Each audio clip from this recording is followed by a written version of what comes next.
Hello, everyone. Welcome to this week's live stream and the first stream of the new year, 2026.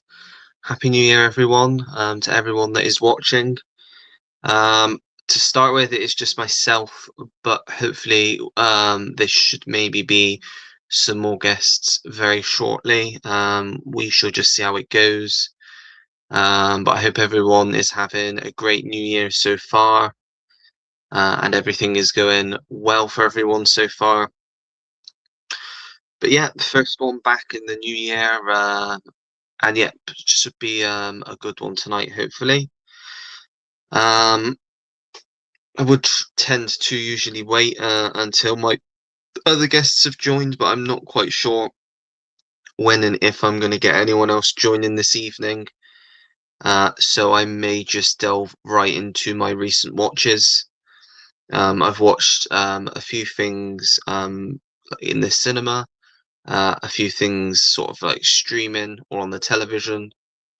And then I've seen one thing physically since I did my weekly watches yesterday. Nearly two things, but I've got about 10 minutes left of something, um, which I might as well mention because it's so close to the end. But I'll finish that once the stream has ended later on. So the two things physically that I've watched since my weekly watches. Yesterday afternoon, I watched a film called Winter Kills, which was released through Indicator, something I just picked up cheap through Vinted. It's a late 1970s conspiracy thriller. Got a great cast. You've got Jeff Bridges, who's the lead. Got John Huston, who plays his character's father. Anthony Perkins. There are others. I'm just trying to think of who else was in it. It had Eli Wallach's got a small part in it as well. There's a lot of people that pop up throughout the film, but it's sort of your typical 1970s conspiracy thriller about a guy who sort of his brother was the president and he got assassinated about, I think it was supposed to be 10-15 years ago, and something happens that sort of brings it all back up again, and he decides to start investigating this sort of conspiracy behind his brother's assassination himself. And it just, as most conspiracy thrillers go, it just goes deeper and deeper down into a rabbit hole, and more things are unveiled. Yeah, it was interesting. There's two cuts. I watched the original theatrical cut.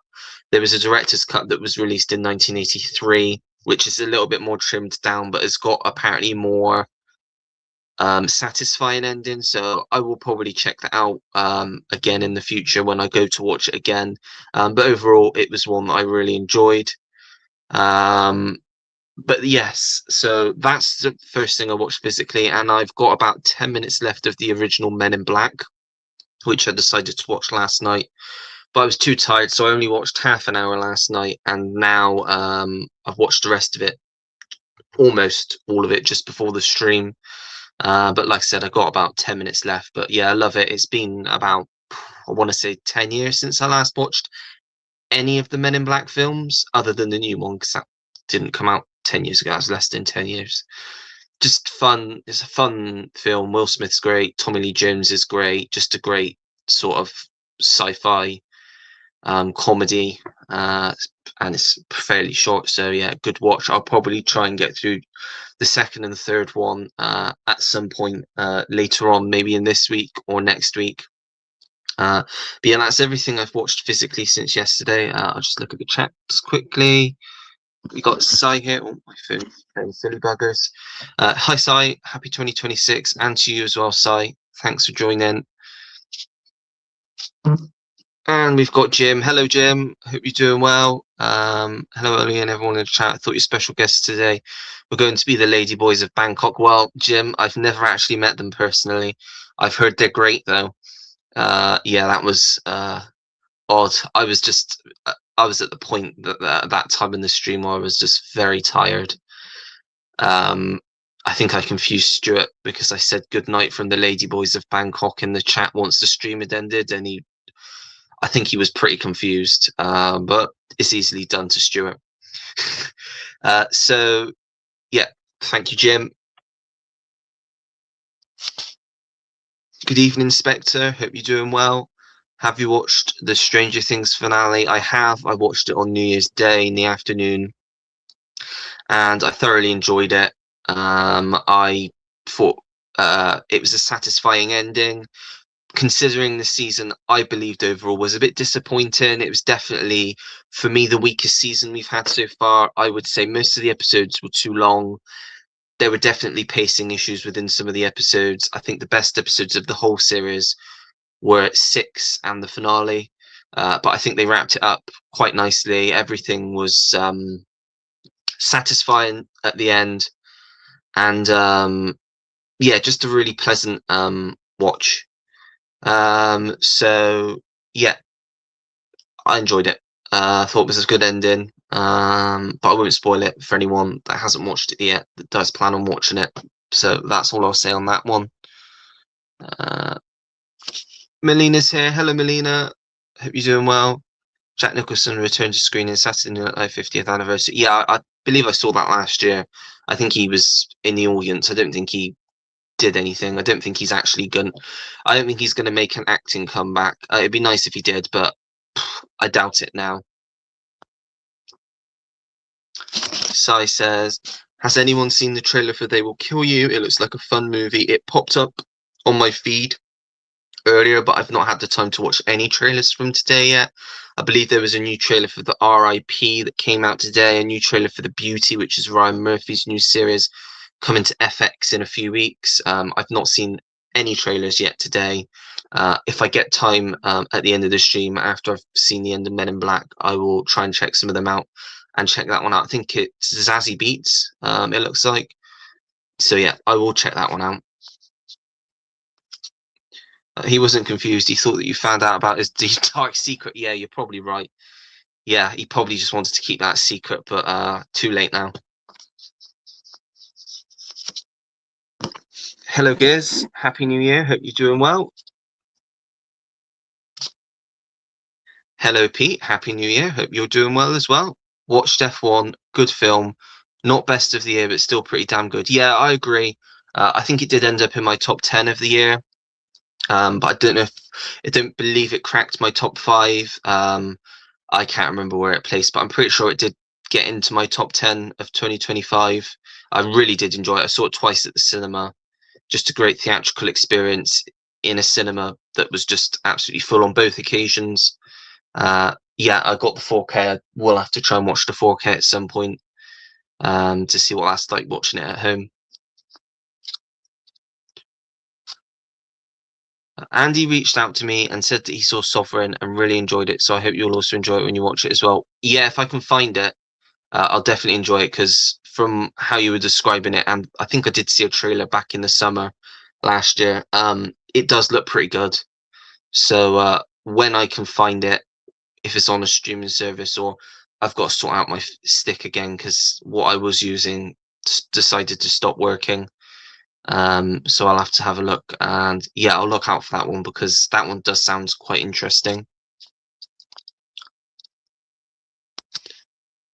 Also, evening Ollie. Good evening, Pete. On your till tonight. Well, I was supposed to have Andy with me. I'm not sure what's gone on with what's happening with Andy.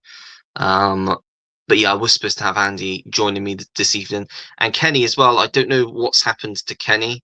I did mention the stream to him over the weekend, but I don't know if he has looked or anything, or if he's busy. I'm not too sure. He's not told me anything. So I was supposed to have 2 guests, but they've gone able. I don't really know what's going on with them. We'll see how it goes, and if you're free and you want to pop on, then you're more than welcome to.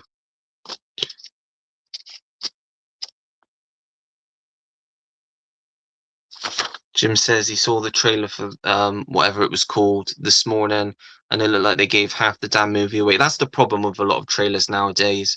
I think some studios just don't know how to. They overmarket, like they show too much. But I think that's to try and get people really invested in the film and get people to go and see it. But when a trailer gives away half of a film, then there's not much point. You never know. It could be one of those that you only think that it gives away half of the film, and there's like a big twist in the middle that you don't even get from the trailer. You never know. I think F1 ended up at number 21 or 22 for me for the year. Much more enjoyable than I anticipated going in. Yeah, I quite enjoyed, like I said, I enjoyed F1. 21, 22.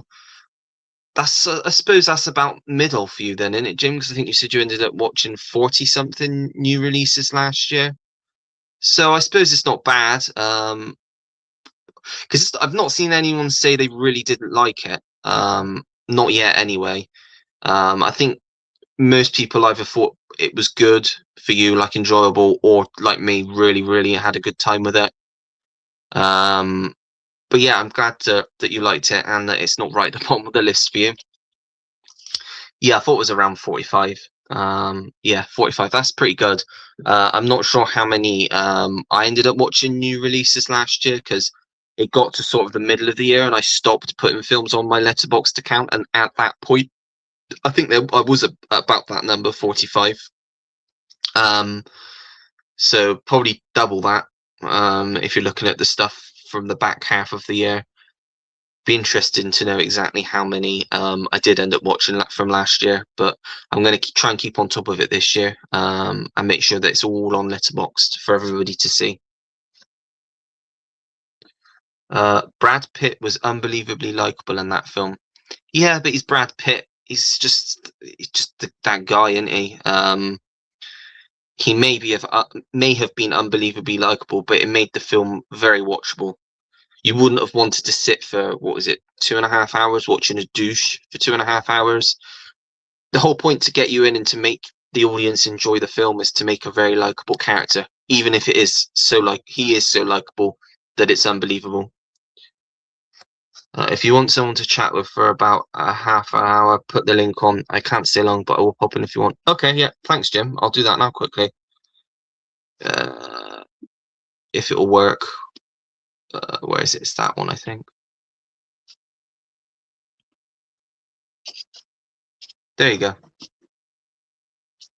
What I mean about Brad Pitt is because he's so likable, that's what they made the movie. Oh, I see. Yep, I get what you mean. Well, you can defend yourself if you're coming on. You don't have to let me just read your words off the screen. I'll just get rid of that notification. Oh, almost clicked out for me then.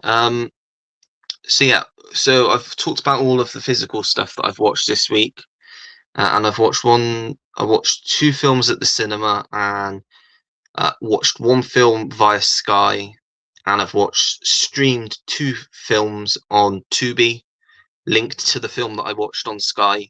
Tubi, I mean, it's one that I've kind of slept on, and I know it's my friend Kenny's one of his favorite streaming services. He's always watching stuff on Tubi. But I'd never really used it before, and there's not a great deal on the UK version of Tubi, so it's a good job I've got a VPN because there's so many good titles on the American Tubi. We build in 2026. Yes, again. With your Captain America shirt. It inspired me. How you doing, mate? Yeah, I'm good. How are you? I'm good. Good. Yeah, I wasn't planning on doing this, but I had a couple of minutes to kill, so I figured I'd come on here and bust your balls for a couple of minutes. Well, thank you. I appreciate you busting my balls. Hey, well, since the Lady Boys of Bangkok couldn't make it, Exactly. Have to deal with me. Yeah. Well, it's a nice way to start my week because it's only going to go downhill from here because I've got an operation tomorrow, so not looking forward to that. Yeah, only a small op. It's in and out in the day, but I'm not looking forward to it. Well, it's best of luck for you. Not fun. It goes well. Yeah, thank you. Hopefully, I'll be back to normal sort of by the end of the week. But yeah, I'm not looking forward to waking up and being high because last time. Yeah, but I can't remember it. Well, I can only remember bits and pieces. The best times of your life are the ones that you can't remember. Well, but last time I had it, I was a teenager and I had 8 teeth taken out. Ooh. Yeah, and once I woke up, I thought I was Winston Churchill. So I was doing like, "We shall fight on the beaches in the middle of a hospital, and my grandma and my mum were pissing themselves. Oh my god, that's too funny. That's too funny. Yeah, so I'm dreading what's gonna happen this time when I would get around. Yeah, when I got all 4 wisdom teeth taken out at the same time, like, I don't know, 20 years ago now. Yeah. The problem was, peek behind the curtain, is I was in jail at the time. Okay. Oh god. Work release jail. Okay, where I could go to work, but then I'd have to go to jail, and that lasted for 9 months. And those wisdom teeth came in during that. Okay. Ouch. So luckily, I was able to get an appointment to get them pulled, but they wouldn't give me any kind of drugs for them, no kind of pain medication, because it was all controlled. I got Tylenol. That was it. And I'll tell you what, man, those were the longest 2 weeks of my fucking life. But I will never regret getting all 4 done at once. Yeah, I did because as well. I did not want. I told the doc flat out, because he was like, "Yeah, we'll do this side," and then 2 weeks later, and I'm like, "No. You put my ass out, you do them all at once." And yeah. Thank God for that. But yeah, good. That's the last time I was under the knife of any kind. So, knock on wood. Good luck to you, sir. Yeah, thank you very much. You wake up and they're shaving your privates, and you're like, "I came in here for an elbow." We're just being thorough, sir. Yeah. Sai says, going to watch a Scream Unseen on Saturday night at the Odeon. Fingers crossed it's 28 years later. Boone Temple. It probably will be. Just because it's out next week anyway. I would imagine it would be. Well, January, you got Primate, you got Send Help, and you got 28 years later. Primate comes out Friday, so it won't be that. You're not here. It comes out the end of the month here. Oh, okay. So it comes out here Friday here. Okay. But the other 2 are coming out at the end of the month. Right. So they're really starting to push the Send Help over here. Yeah, that's starting February that comes out over here, but yeah, I think it's the last week of January over here. Yeah, I'm not sure. I think yes, it must just be like a week apart. It's not too bad, right? But it's not like, you know what? As much as I did not like 28 years later when it was all said and done, I do want to see the Bone Temple just because I want to know. I haven't even seen the trailer for it. Yeah, I just want to know where the fuck they're going to go. Yeah, apparently it's really dark. That last one was so bizarre. Yeah, especially the way it ended. Okay. Yeah. I want to know where the fuck they're going from here. You know what I mean? It's more of a curiosity factor than anything. So hopefully they stick it and they're able to complete the trilogy, which I'm sure they will. Yeah. But excuse me. I'm sorry. No, yeah, I found out today. Obviously, you get Greenland 2. Is it Friday? Yeah. There's like 4 or 5 movies coming out Friday. Greenland 2 isn't coming out till April over here. My mom has not been at a theater since. Hey, Andy. Hey, Andy. What's up, buddy? You okay? My mom, the last theater experience she had was Angel Has Fallen before the pandemic. Okay, because she loves Gerard Butler so much. I might get her to go see Greenland 2 just because she's seen that first one at least a dozen times. So, hey, I'm glad that you got on with that movie, buddy. Oh, yeah. No, thanks, Jim. I really enjoyed it. Awesome. Really enjoyed it. Yeah, Nick Offerman's great in that movie. Yeah. He is fantastic in that movie. So, yeah, I'm glad you enjoyed it. Yeah, he's pretty good. I've seen him do stand-up twice. But yeah, he's really good in that film.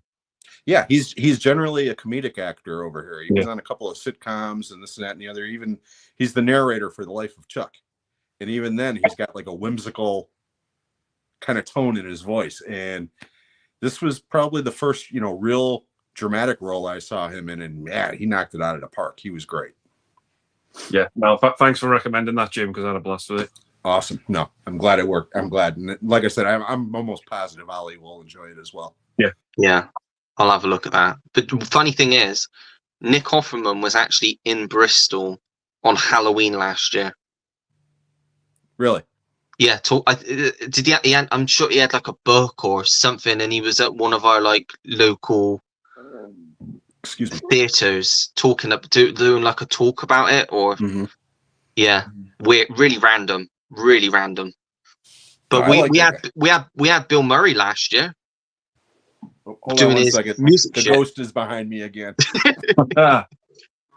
Okay, I love you. If you get up and we're guarding, we went to all your water. Be careful. Do you want help? How you doing, Andy, anyway? Yeah, I'm doing good, Ollie. How are you? Good. Yeah, I'm good. I don't know where Kenny's gone. I didn't kill him, but he was. I don't know what. Do you know what happened to Kenny, Jim? Yeah, you Have you killed heard him, you from him? bastard. Yeah, we just did that.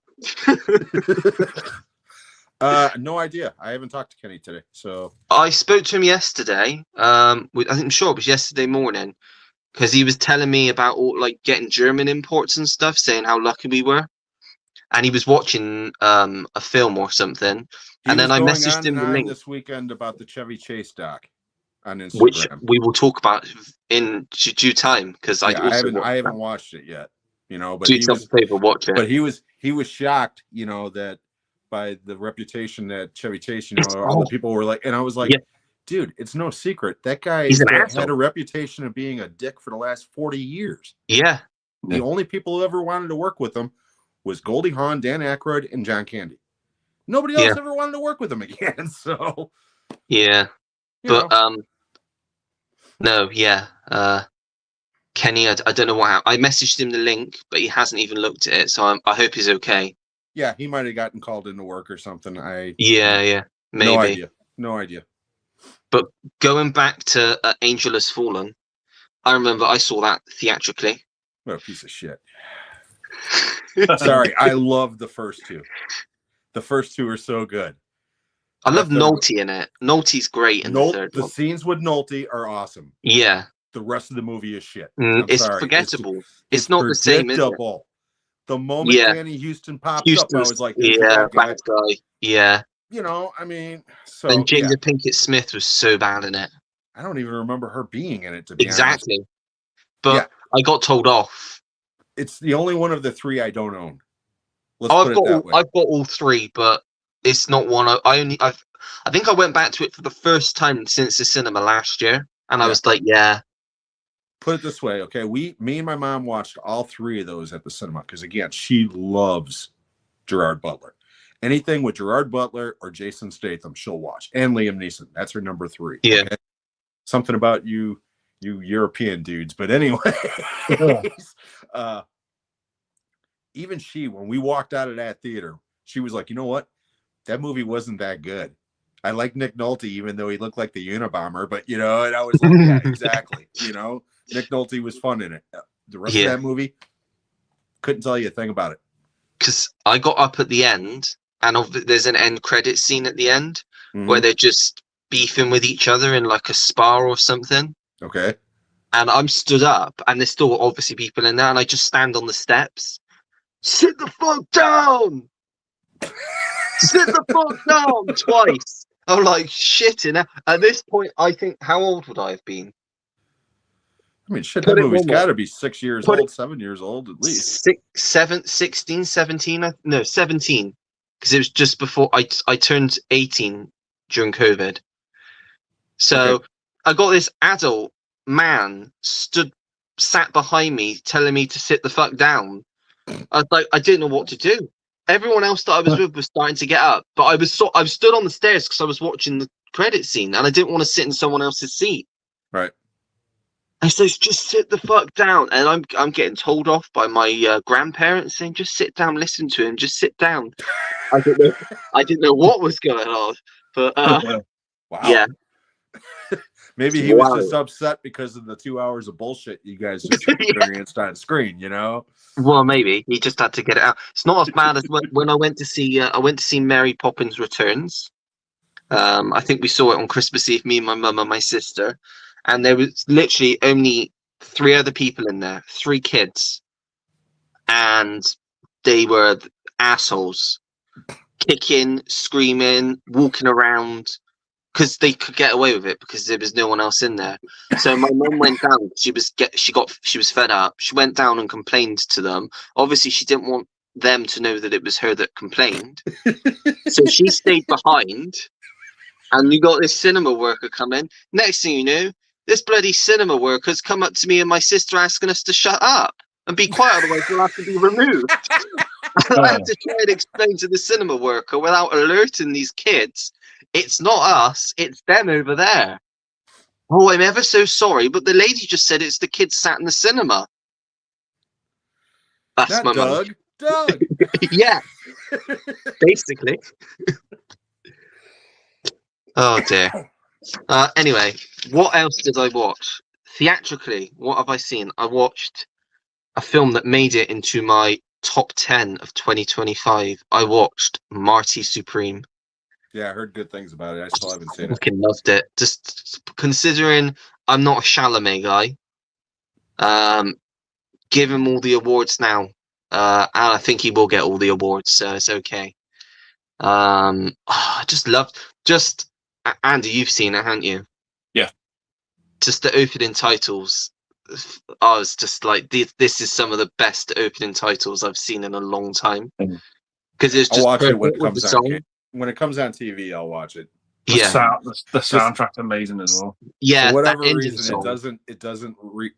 I've heard nothing but great things about it. I mean, everybody has said how great it is, but for whatever reason, just the idea of the ping pong thing just doesn't intrigue me. It is and the ultimate. those people have told me, no, 1950s. it's more than that, and it's like, Yeah. sure it is, but it's like, I will watch it. I'm just not in a big hurry to watch it. Let's put it that way. Yeah. Oh, but yeah. I've heard outstanding really things about it. So yeah, I loved it, and I didn't think I would like it as much as I did. So, but I'm glad I saw it. And then I decided to go and see SpongeBob.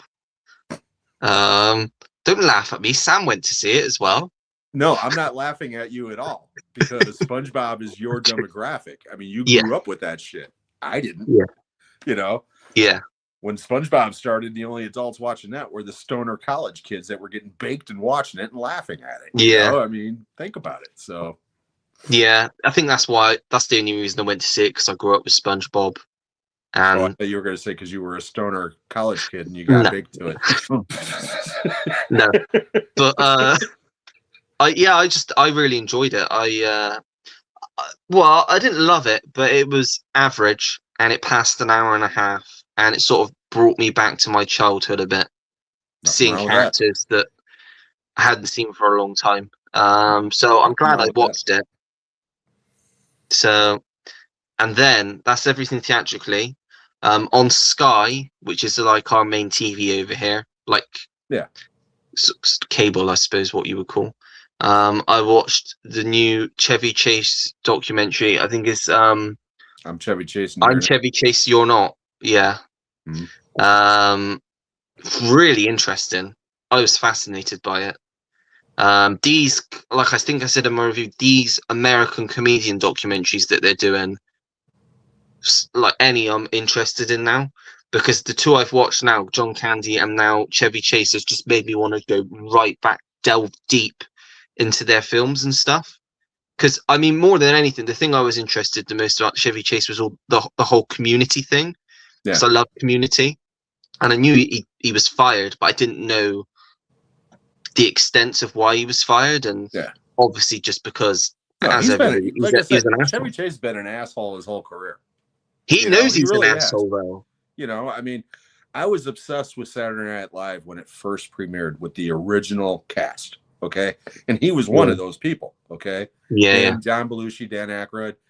Bill Murray actually replaced him when he left, all right? Yeah. But that core cast of Saturday Night Live, I was just a small child, but I was obsessed with every one of those guys, including Chevy Chase. I watched a lot of shitty Chevy Chase movies as a kid, Yeah. If you're going to delve deeper into his career, you're going to see a lot of crap. Oh, I've seen one already. Because again, a lot of people refused to work with him. So as his career went on, his movies got worse and worse and worse. Whereas at the beginning of his career, he came out of the gate with Foul Play with Goldie Hawn. And that, outside of Vacation, is still my favorite Chevy Chase movie. He's good in it. She's fucking fantastic, and the movie is hilarious. So, I will be back in a moment. No problem.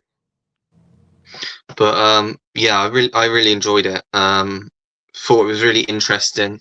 And like I said, it made me want to delve more into sort of Chevy Chase's back catalogue, because I've only seen like I think I've only seen like the vacation films.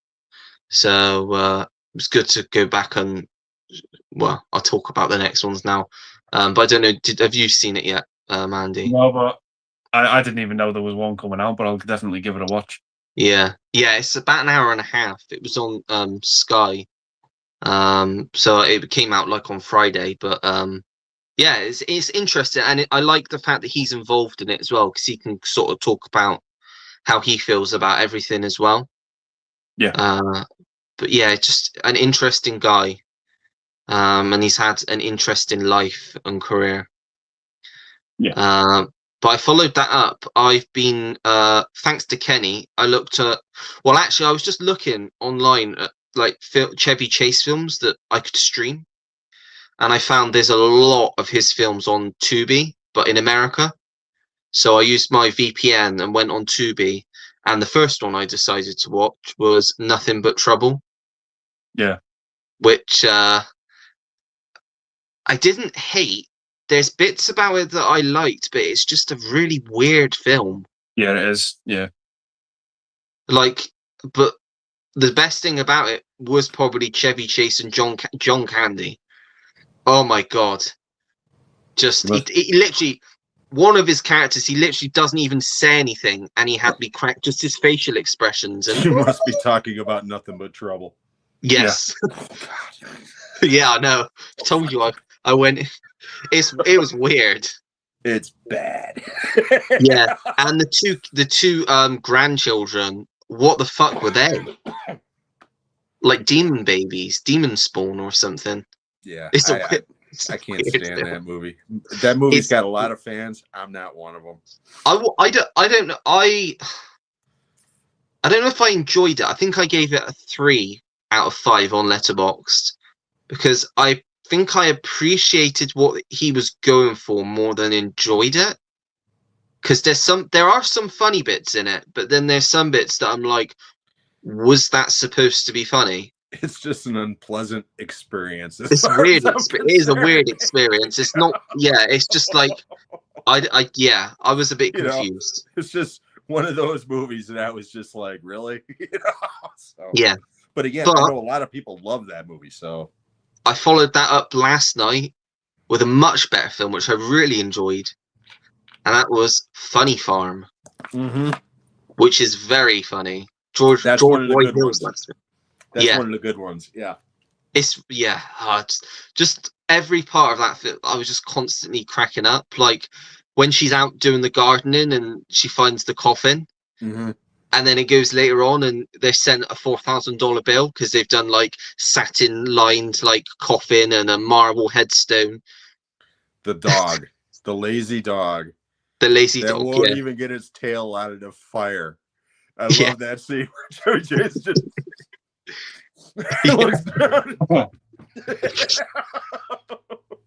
Oh, it is a great film. But again, the reason I watched that and Nothing But Trouble, although the adverts were a pain, but at least I watched it. There's like adverts every 15 minutes on Tubi, which is annoying, but it's free, so it's what you get. But there's loads of really good films on there that I want to watch. But yeah, those two you can't get over here, not easily. There's no UK releases of either of them. You can import it, but it's like expensive to import, so I just thought I'll stream it for free. I was gonna say Shout Factory released Nothing But Trouble. I know that. Can't get, that's like gonna be 20-25 quid of it or more. Yeah. To import that. And Funny Farm, I think, might have been on the archive line, if I'm not mistaken. I think it's in a double pack with Spies Like Us. Yes. Yes. But I've got that on DVD, Spies Like Us, but I've not seen it yet. That's another one that everybody loves, and I'm not a fan of that movie. Don't like it. Whereas Funny Farm to me is much better. Funny Farm's very good. Because Spies Like Us, it's one of those movies that there are some funny. I mean, there's some spots in that movie that are hysterically funny. Okay. Yeah. But then there's a lot of dead air. Yeah. Between, the way I feel about Spies Like Us is The Three Amigos. You ever see that one? Not yet, no. Okay. Same thing. There's moments in that movie that will make you cry laughing because they're so funny. But to me, there's a lot of dead air in between as well. And it's just, you know, it is what it is. But there's some good ones on Tubi. They've got, well, I don't know if they're good. I've not seen them yet. There's Kenny loves Tubi. Yeah, Deal of the Century's on there. I think that was the next one. No. No, but it's Friedkin. Yes, and Friedkin, that is the one movie that Friedkin disowned and says that as far as he's concerned, that movie does not exist. That movie almost made him quit Hollywood. Just like Memoirs of an Invisible Man almost made John Carpenter quit. That was another one I was going to Chevy watch. Chase is a fucking asshole. He just is. But no, Deal of the Century, I'll never forget that one because that was one of the first movies that played at the cinema when I started working there as a kid. Okay, that was in '83. Yeah. And I remember being so excited because it was a William Friedkin movie starring Chevy Chase, Sigourney Weaver, and Gregory Hines. And I was like, this is going to be epic. My God, I barely made it through that fucking piece of shit. And it was free. I mean, it's one of those movies that it can't decide if it wants to be a comedy or a drama or a thriller. And it totally fails in all of them. I mean, it's just bad. You know, There's Cops and Robertsons as well. Another one. That's really bad. Okay, I've seen one good one though. That one's him and Jack Palance. Yeah. Yeah, no. And there's one called Funny Money, which has Penelope Ann Miller and Armand Assante in. Okay. That one's not ringing any bells at all. And he I think it's where he steals like money from the Brazilian mafia. Okay, it's definitely not one I've ever heard of. It must have been direct to video or something. 2006, I think it came out. That sounds like a direct to video movie. And it looks like there's one on there where he's like a principal at a high school. Is it called Stay Cool or something? It's got Winona Ryder in it. Yeah, I've seen that. Is that okay? Okay. It's bang average. Yeah. They must just chuck all the bad ones on Tubi then, except for Funny Farm. Yeah, I mean, again, I'd say the overwhelming majority of Chevy Chase's film career are bad. You know, I mean, he was in a lot of shitty movies. He was in a lot of great ones. I mean, again, The First Vacation and Christmas Vacation, I think, are. And European's good. I'm not a fan of that one. You don't like? No. But I love Christmas, and especially the original. And like I said, Foul Play, Caddyshack, Seems Like Old Times, which is another one with Goldie Hawn, you know, because they were in 2 movies together. I know I'm missing a couple other ones, but you look at the early part of his career, those were, for the most part, his best movies. You know, we're talking late 70s, early 80s. And then from the 90s up, he might pop up, like he popped up in Hot Tub Time Machine. Okay, that movie's funny as hell. Okay, but I wouldn't call that a Chevy Chase movie. It's like Dirty Work. He's in that, isn't he? I've not seen it, but that's on TV. It's a little cameo. So again, to me, that's not a Chevy Chase movie. That's just a cameo. You know? Yeah. Because I even forgot Chevy Chase was in either of those 2 movies until we started talking about it, and I started going through his filmography in my head. Yeah. You know, so. Have you seen the new zombie one he did with Dan Aykroyd? Zombie Town, I think it's called. No. Not seen that? Oh, I think Never even heard of it. A couple of years ago. It's like a horror comedy. I know Bill Murray was in one called The Dead Don't Die. Oh, it's after that. I think it's only 2 years ago, but it's Dan Aykroyd and Chevy Chase fighting zombies. It must have never got an actual release over here other than like straight to probably. video or something. It's on Tubi. A lot of shit's on Tubi. I could watch that. Yeah, but there's some good stuff on there. You want to watch a really dumb but funny Chevy Chase movie from the early 80s? It's one called Modern Problems. I just had that in my head because I saw that one as well. Yeah, and again, it's the supporting cast in that movie that makes it funny to me. Dabney Coleman is fucking hilarious in that movie. Yeah. And Nell Carter, who used to be on a sitcom here in the States, she's really good in it. But for whatever reason, that movie, as bad as it is, because it's bad. But for whatever reason, that one always made me laugh. I don't know why. Yeah. But I've also obviously, because there's a few John Candy ones on there. There's Armed and Dangerous. Kenny's a big fan of that one.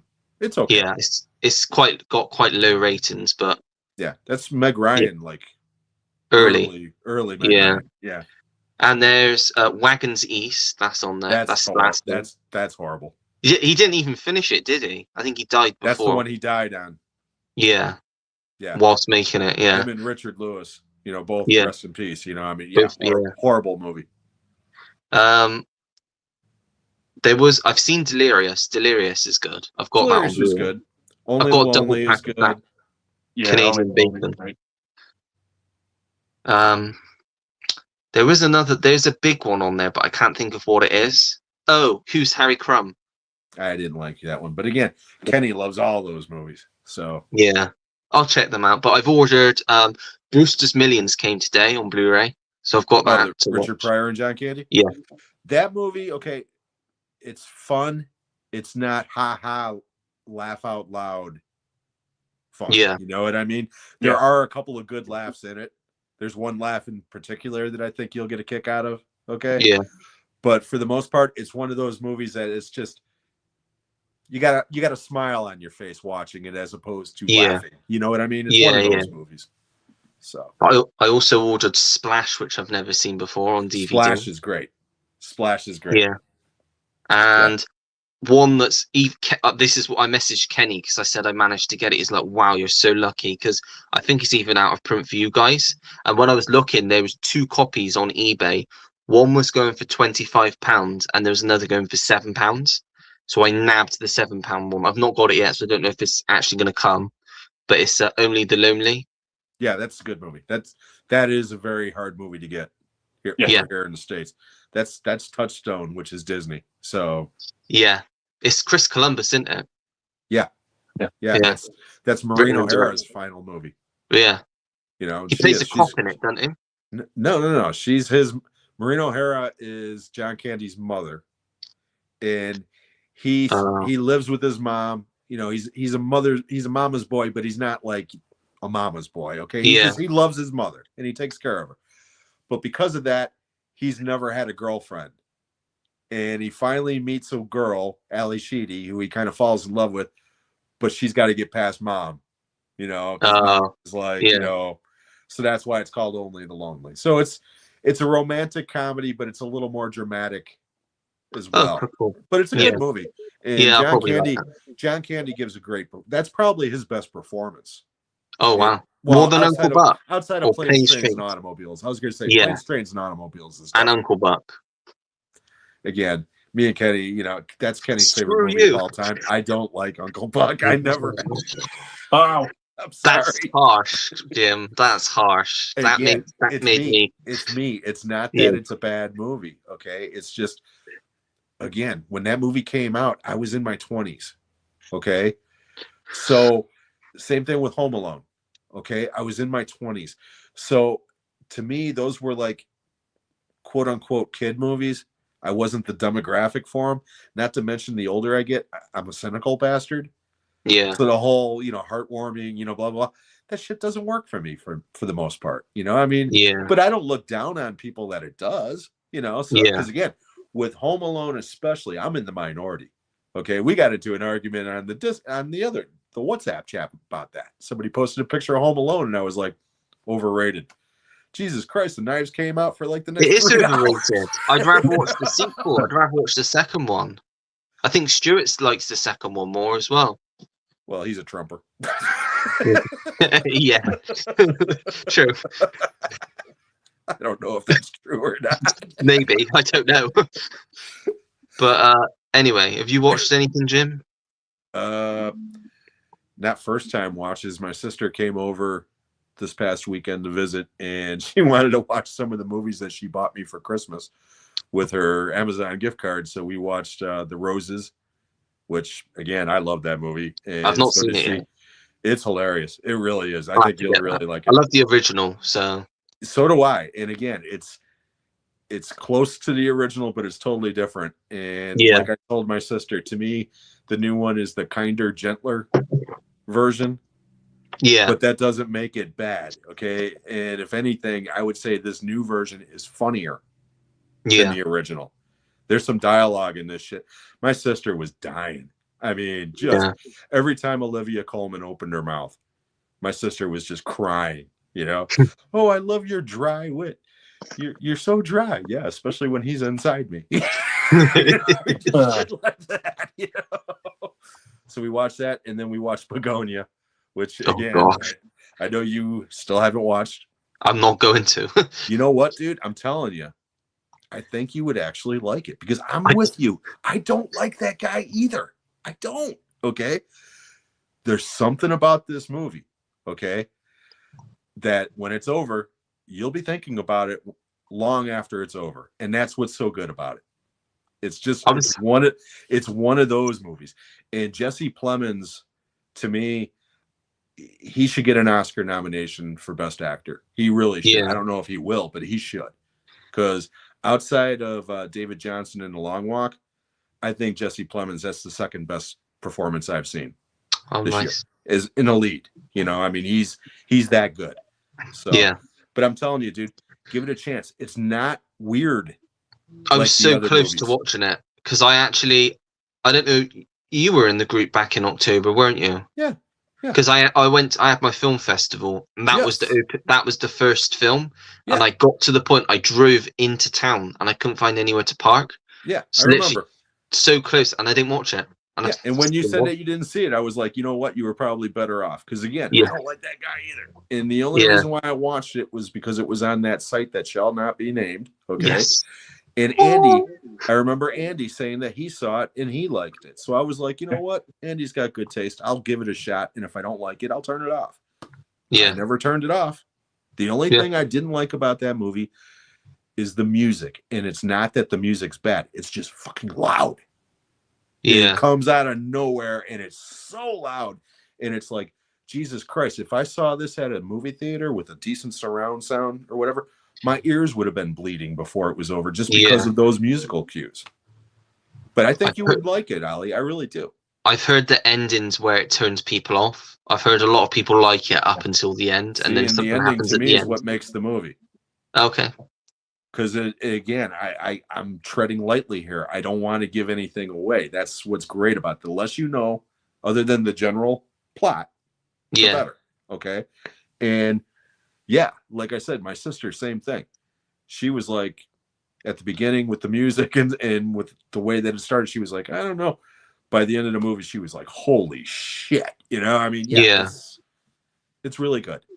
I'm glad that they're not positioning her for another Oscar, because that would really piss me off. And again, she's good. Yeah. There's an autistic, I believe he's autistic, third lead, okay, who really does have autism in real life. He's great. I mean, again, it's a well-acted, well-written, well-made movie. I mean, it really is. It's the most conventional commercial film that guy's ever made. Okay. Without a doubt. Okay. I mean, put it this way. What I would compare it to is when, like you, okay, I don't like that guy by and large because his movies are so fucking bizarre. Okay. Yeah. And I always heard people say the same thing about David Cronenberg. Okay. Yes. I don't like David Cronenberg because his movies are so bizarre. But then they would watch either The Dead Zone or, more importantly, A History of Violence. Love that film. And they would go, holy shit, I had no idea that was a Cronenberg film. Yeah. Okay. Because it's so different than the rest. That's the way this movie is for this guy, as far as I'm concerned. It's like, okay, cool. If I wouldn't have seen his name on the credits, I wouldn't have known it was him. It's cool. It's not like Colin Farrell staring at, at a screen for 10 minutes. I mean, it's just, So I think you'd like it. Yeah. Okay, cool. So, but that's about all we watched recently. Today I stopped at the Goodwill store and I got Tora, the old 1970 World War II movie. Yeah. And the director's cut of Gettysburg, which clocks in at 4 hours and 40 minutes. I told my mom, you need like a bucket next to your chair for this one. Yeah. So, yeah. But I haven't watched either of those in years. Yeah. But again, $3 a pop at the Goodwill store, I was like, yes, thank you. Yeah, that's good. So, yeah, but that's it for me. nice. And unfortunately, I do need to run, guys. But Okay. like I said, I hope you guys have a great week. And Andy, again, I'm glad that you like that movie. And we will talk soon, guys. Yeah, thanks for joining, Jim. Yeah, no problem. Have a good Bye, one, Jim. guys. Take care. Bye. So Andy, what have you been watching? Not too much since we last spoke, but I've watched Sovereign, which Jim recommended, which was really good. I watched Goodbye June. Oh yeah, the Kate Winslet one. That was good. I liked it for what it was. And I watched Twinless, which again was another good movie. I like that as well. But yeah, other than that, that's about it. I've sort of gone back and watched some of the older stuff I enjoy, like the Tim Burton Batman movies. But other than that, yeah, that's about it. Cool, nice. Stacey's here. Hello, Stacey. What do you predict will be 3 of the Best Actress Oscar nominees? Well, we're going to talk about the Critics' Choice in a bit, so we'll probably talk about that then, because that's probably more relevant to talk about then. What are your most anticipated movies for the year? We kind of talked about that on New Year's Eve. I don't know if you got any specific ones, Andy. There's a few from last year that haven't come out yet. Yeah. For this year that I'm looking forward to. Obsession, I'm really intrigued by. There's one with Sam Rockwell. It's supposed to be Good luck, comedy. Have Fun, Don't Die. Is that one? Yeah. Yeah. I'm looking forward to that, and I've heard amazing things about it from one YouTuber, but the film's not come out yet. It's the new, I can't remember what it's called, but it's the new Matthew McConaughey film with Kurt Russell as well. Rivals of Amziah King. Yeah, that's it. Yeah. Yeah. I'm looking forward to that. And obviously Doomsday, which is another 11 months away. But yeah. Yeah, I'd say the big ones for me probably Doomsday, Scream 7. Yeah. Martin McDonagh's new film Wild Horse 9, which will probably be the end of the year. Yeah, there's probably more. I mean, Super Troopers 3, I'm quite looking forward to. It's not I like the smaller films, like some of the Oscar films, like by the auteur filmmakers like Martin McDonagh and all that. Sometimes I like those films more than the big blockbusters. I look forward to them more.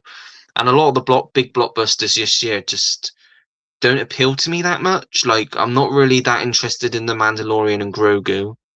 I did enjoy The Mandalorian, but it just feels like an extension of the TV show. That trailer didn't really push the mark for me at all, other than obviously Sigourney Weaver being in it. But and like Supergirl, I wasn't a massive fan of that trailer. I think like Disclosure Day, I will be watching, and The Odyssey. Those are probably the 2 big summer ones that I'm looking forward to. Yeah. Yeah, I will probably be looking forward to the ones that sort of release October, November, December, because there's usually some pretty good ones thrown in there. Billy Joe's here. Hello, Billy Joe. Have you ever seen Full Eclipse? It's a great werewolf movie. I have not. Have you, Andy?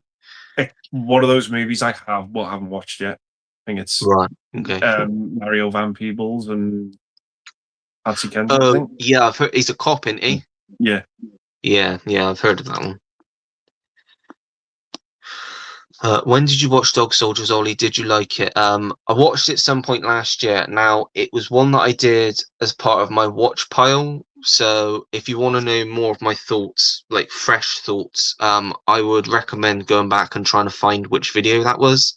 I want to say it was in the summertime. I think it was July I saw it, the start of July, because I remember I watched it downstairs because I had the house to myself. So I want to say it was right at the start of July. So if you want to know my fresh sort of full thoughts on it, I suggest going back and watching that. But I did enjoy it. I did like it. It's a good werewolf film. Do you like that one, Andy? Yeah, Dog Soldiers. Yeah, really, really good. I didn't like it the first time I watched it, but I've seen it a couple times now, and yeah, it's got better for me. Yeah. Spectre says, which 2024 movie could have been better with a main role cast change? 2024. Ooh, that's going back a little bit. I don't know. 'Cause most of the big blockbusters were quite good actually. 2024. Well, actually, I would say It Ends With Us. Get rid of Blake Lively and put anyone else in there, and you'd have probably had a better film, and more people would have enjoyed it and gone to watch it because there wouldn't have been as much controversy surrounding it. So I think that's a smart choice because that would also be good for the film. I think it would make the film better and would make more people want to watch it, because I think a lot of people that would normally watch it may not have watched it because they don't like her, or they just heard bad things or stuff like that. I mean, wasn't particularly interested to watch it. I only watched it because my mum and my sister wanted to watch it, but I'd never watch it again. Because whilst on paper that is my sort of film, I just don't like her. I don't think she's a good actress. She's obviously not a great person from what I've heard, but yeah, that's probably the big one that comes to my mind. I don't know about you, Andy, if you've got one. I can't think of one at all. Yeah, it's what about to think of. I find it hard to think of a movie from 2024. Yeah, that's what I mean. Yeah, it's hard to go back and think of them. Yeah. Yeah. No, fair enough. Yeah, fair enough. Mighty Supreme had too many flaws and jumped around too much for me. Do you think because of the different ways that people think that you enjoyed that? I think the chaos of the film is what worked for me, because it wasn't just a straightforward sort of film. There was a lot of different things going on, and the 2.5 I think it's about 2.5 hours. It just flew by for me, because it is so fast paced and it's so chaotic. Like following him around, doing what he's doing it was just sort of like addictive watching it. And I just thought, like, he did something in that film that I've never seen him do before. Like, when I was watching it, I didn't look at him and think that's just Timothy Chalamet. Like, I saw the character, whereas in a lot of, like, even Wonka, which I enjoyed, I looked at him and it's like, that's Timothy Chalamet playing Wonka. Like, he didn't sort of separate himself. But I think with this, and I suppose partly a complete unknown, which I liked, but not enough to change my mind on him. But now this is like starting to make me think that he's actually decent, until he goes and does bloody Dune 3 at the end of the year, and then I'll be going back to thinking, bloody hell, why is he doing this? But I think these sorts of films are the films that work well for him. But yeah, you really liked it, didn't you, Andy? Yeah, I liked it. I had fun with it. Yeah, it was just a lot of tense scenes in it. Yeah, he was just trying to he essentially is a selfish prick in the movie. He's not a very I think I put in my review he's like a narcissistic prick or something. Yeah, he's not a likable person at all, but he's doing whatever he can to further his own career with his own agenda. But but it's the way it's made. It's still, you don't want to turn it off. You want to keep watching. Yeah. But when you think about it, most of the characters in there are quite sleazy. Because even his girlfriend's like, what she does is like, and obviously Gwyneth Paltrow, like, I don't want to spoil it, but you know, like, not leading him on, but you know what I mean, like, going into it, and yeah, there's a lot of unlikable characters in there, but I think it makes it more watchable. Yeah. Stacey says Timmy was great in that movie. I hope he wins. I do too. Yeah. I think it's going to be between him and DiCaprio. Yeah, definitely. Jim's gone now, but we can answer. Have you seen Skinwalkers and Late Phases? I really like Skinwalkers.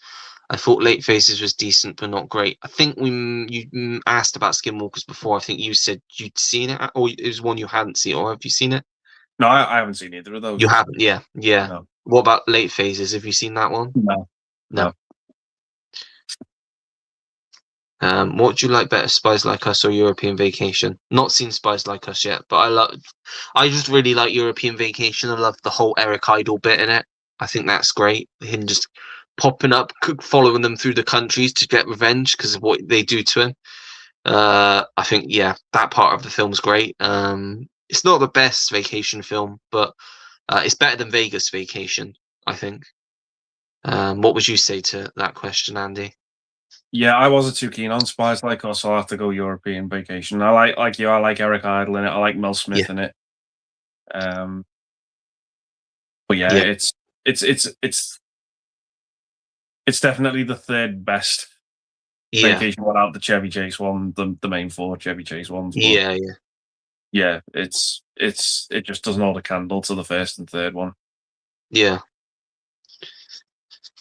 Cops and Robertsons is the worst Chevy Chase film in my opinion. Okay, I will definitely try and stay away from that one then.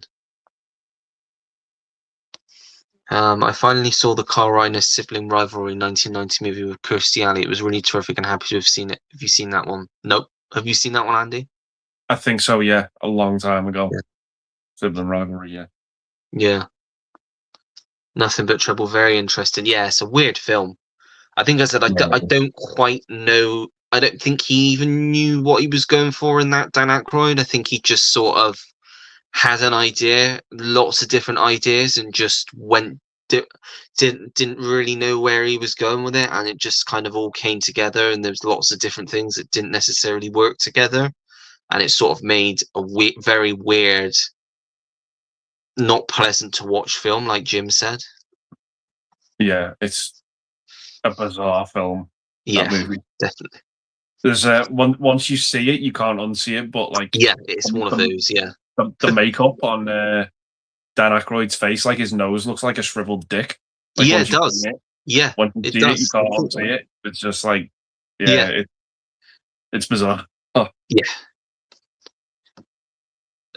Do you like Hot Fuzz? I love Hot Fuzz. Yeah. You like it, Andy? Yeah. Yeah, I enjoy it.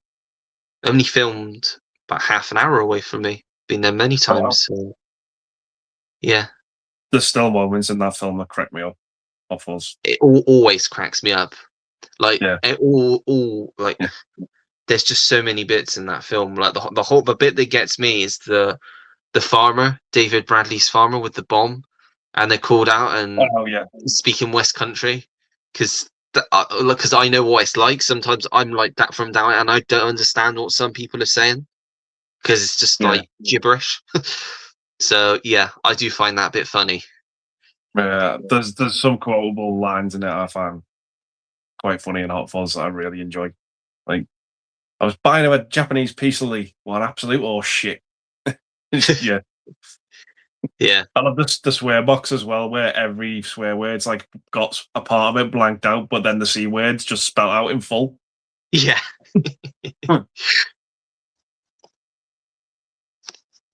Have you seen No Small Affair? I've not seen that one. Have you seen that one, Andy? Yeah, with Demi Moore and John Cryer. I think I have seen that one, if that's the movie I'm thinking of. Yeah, I remember liking it. For last year, what do you like better, Roofman or Hamlet? Oh, 100 times Roofman. Yeah, no comparison. Roofman. Such a fun film. I don't want to watch a depressing film, Stacey. They're the complete opposites of each other. You've got Depression the movie and Happy Time the movie. And whatever fun movie. Yeah.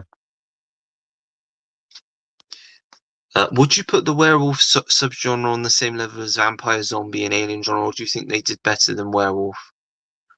I think there's more of those films than werewolf films, but there are some really good werewolf films out there. So I don't know if you could put it on the same level because there's not as much to go from, but there are some good ones you can pick out, I think. Yeah. Did you like Curse? No, that's an awful film. The CGI in that is so bad. I didn't You mind like that it? movie. Yeah, no, I you quite like liked it, it. yeah. I didn't mind it. Yeah, I watched it last year with my mum because we both love Wes Craven, and we just yeah, it was just not. I just didn't like it. No. But I think even he at the time knew that movie was having its problems and stuff. Yeah, He knew it yeah, wasn't going to be great, but I was entertained by it enough. yeah. Fair enough. Have you seen Clown, the Eli Roth one? I believe. No, I've not seen that. No. No. The new Dick Tracy comic is good, but I would like some better contacts or more interesting stories for the new comic book run. Hopefully, Warren Beatty will sell movie rights. I didn't know he had the movie rights, to be honest with you. I don't think he would ever sell them at the age he is now, but I'm guessing when he does unfortunately pass away, if he does own them, that they will go to someone. I can see them trying to do that again. It's been long enough since the last one, and the last one, from what I hear, didn't do particularly well. So I could see them trying something with that again at some point. Yeah.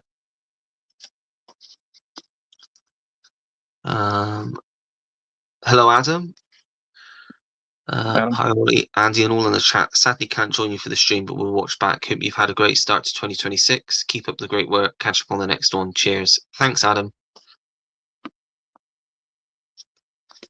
There you go, Stacey again. What director or filmmaker or actors or performers would you most want to see in a new Dick Tracy? I couldn't tell you because I've never read any of the comics and I've not seen that original film, so I don't really know. I don't know if you have any sort of answers for that one, Andy. No, it's pretty much the same as you, Ollie. I've never read the comics, but I have seen the film. Yeah. I didn't really rate it, to be honest. Yeah. There were things I liked about it and the things I weren't. I just did like the designs of the characters in it. But I know that's part of the comics, I guess. But yeah, I don't think it was a movie for me. Yeah. Chevy Chase ones are always fun to watch. Yeah, I do. I find Chevy Chase very watchable, but it's like they said in the documentary, he just went and all his films was just getting bombed. Like they were so bad. Like they mentioned Caddyshack 2, obviously that was the main one. Like because after the first one, it really bombed and did not do well. But yeah, I would like to watch like Foul Play. I'd like to watch, but I think all the ones that look good, you can't really get them over here, and they're not really that available to stream. I think Three Amigos is on Netflix, so I might watch that one because I've heard that's pretty good. Yeah, I enjoy Three Amigos. Yeah, so I might try watch that one next, and obviously Spies Like Us because I have that. But yeah, I think from what Jim's saying, the rest of them probably worth giving a miss. So yeah, probably will do that. I love Memoirs and Spies Like Us and those ones. Memoirs of an Invisible Man's another one I'm interested to watch just because it's something different for John Carpenter. And it just looks, even if it is bad, it looks interesting to me. So I probably will watch that just out of curiosity. And I know that one's fairly easy to get on Blu-ray anyway.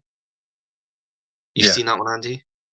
Yeah, it's not definitely not the best John Carpenter film. It doesn't feel like a John Carpenter film when you watch it, but yeah, even John Carpenter didn't get on with Chevy Chase. Yeah, I've heard the it's in the documentary him talking about working with him, and he said he just made him almost want to quit directing. Yeah, the only good thing about it is he got on with Sam Neill in that film, and they made The Man of Madness after. But yeah, it just does not feel like a John Carpenter film. It feels like a director for hire movie, and it's like let's just put John Carpenter's name on it. Yeah, but it is. I do still weirdly like the film though. Yeah. Chevy Chase key uncredited role in Hero, which I believe is it called Accidental Hero over here, or the other way around. I've got the DVD. I've not seen that. I think we spoke about it on New Year's Eve, the Dustin Hoffman one. I haven't seen that film in ages. Yeah, I've never seen it. It looks good. It looks up my street. I think it's Stephen Frears, I think. You might be right. What is it? Yeah. Armed and Dangerous, terrific. Delirious, good premise. Yeah, I really like Delirious. There's a lot of films that do this, like Delirious. You could go Soap Dish, Tootsie. They're all like comedies set around the soap world. Yeah. Obviously, Delirious is the one that goes the furthest because he's actually in a soap, like an actual character in a soap. But all three of them I enjoy. Do you like Delirious, Andy? Yeah, I haven't seen it in a while. But yeah, I remember thinking it was all right. I was kind of like catching up on John Candy movies I'd missed, and that was one of them. Yeah. Yeah, it was okay. It's difficult because I like to see as many John Candy films as I can, but there are quite a few that are just so hard to find. Yeah. Like either you can't get them physically or they're not streaming anywhere, which is annoying because there's some ones that I just would really like to see. Yeah. But maybe one like Summer Rental's really hard to find. Yeah, I like that one. Yeah. I'd like to watch that, but I don't know where it is.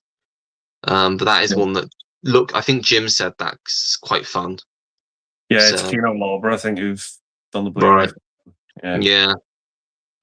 Yeah, it's definitely some. I mean, once I get, obviously, I got Brewster's Millions to watch, and once I get the other two, I'll definitely be watching them. But I'll be on the lookout to see if I can find any more as well. You'd be able to get The Great Outdoors if you've not got that one. I've seen that on Netflix last year. I love that, but yeah, I think you can get that imported, so I might grab that at some point. Yeah, it's a good one. Have either of you seen Below from 2002? Planning on watching that tonight. I've not heard of that one. No, have you seen that, Andy? No. Yeah, can't say I've heard of that. Right, we'll move on to our second topic of the evening now, which is the physical media recommendations of the week. I don't know, have you picked any out, Andy, this week? I've got one that arrived today. Yeah, go for it, sure. Yeah. So this is the Umbrella 4K of Dogma. Oh, very nice. So, yeah, all the bells and whistles. Slipcover on the front. And then you get a ton of art cards. Big behind the scenes book. And then the 4K. For a slipcover. So, yeah, Umbrella have done it again. Yeah, it looks very nice.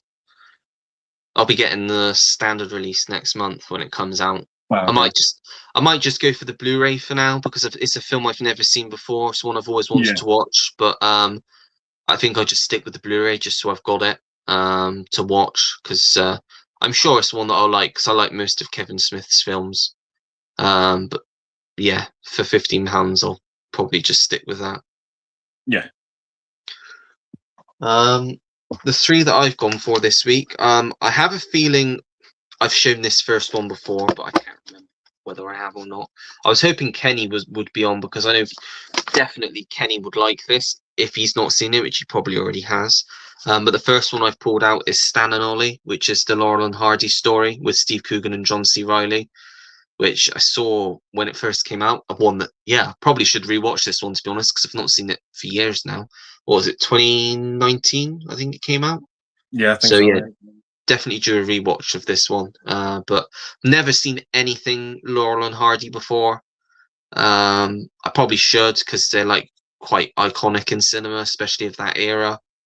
As well, I was thinking because Chaplin was, I think Stuart was talking about Charlie Chaplin the other day because he was watching a few, and I said that's another one I've never seen.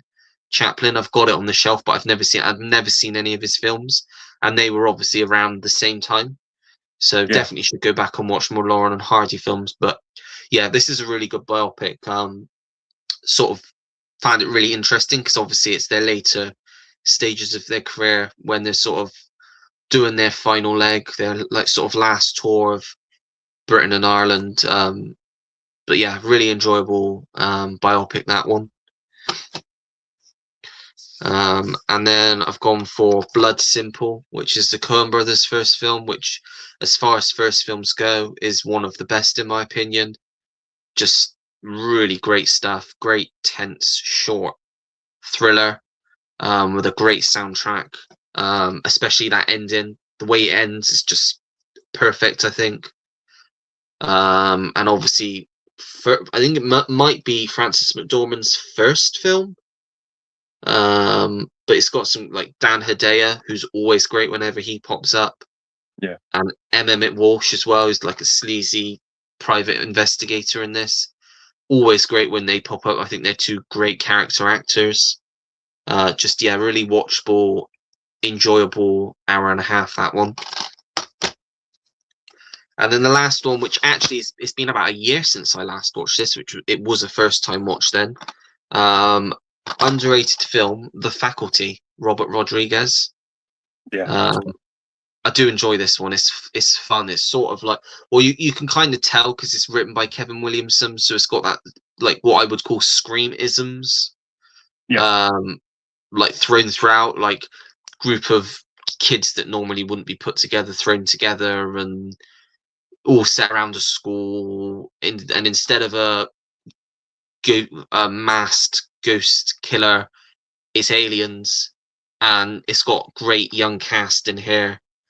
Like, I mean, you got Josh Hartnett, Jordana Brewster, Elijah Wood, loads of people in this. Just another really fun sort of sci-fi horror comedy, I suppose.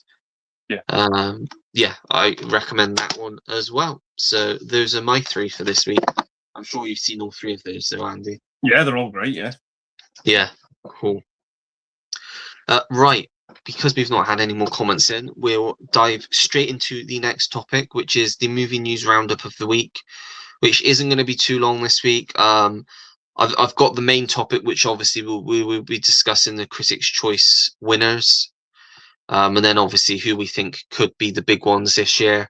But the only other sort of topic that I've written down to talk about this week is the Peter Farrelly's new film, I Play Rocky, which is obviously about the making of Rocky, is going to be released November this year, which obviously puts it front and center for an awards play. Do you think do you think, I mean, it's difficult to know without having seen a trailer or anything, but Yeah. do you think it's going to go for that, Andy? Do you think they're going to try and push it for awards? So is it like a documentary they're doing, or is it like a No, it's like a feature film. A feature film about the making of it. Yeah. Yeah, they probably would. I reckon to get the right actors and stuff in for it, because that's such a beloved film. People, there's that movie's got such devoted fans as well. I think they'll want to do it justice. And I think that's a sweet spot for Farrelly, because obviously Green Book came out in that time, and that obviously won everything during the awards that year. So I think it's a smart play to put it there. And it's an interesting film to look at, because obviously Rocky winning what it did back then, and looking into that, and now this film, sort of a film about a film that won awards. It's interesting bit of cinema history as well to look into. So I'm quite looking forward to that one. I think that could be a good one later on in the year.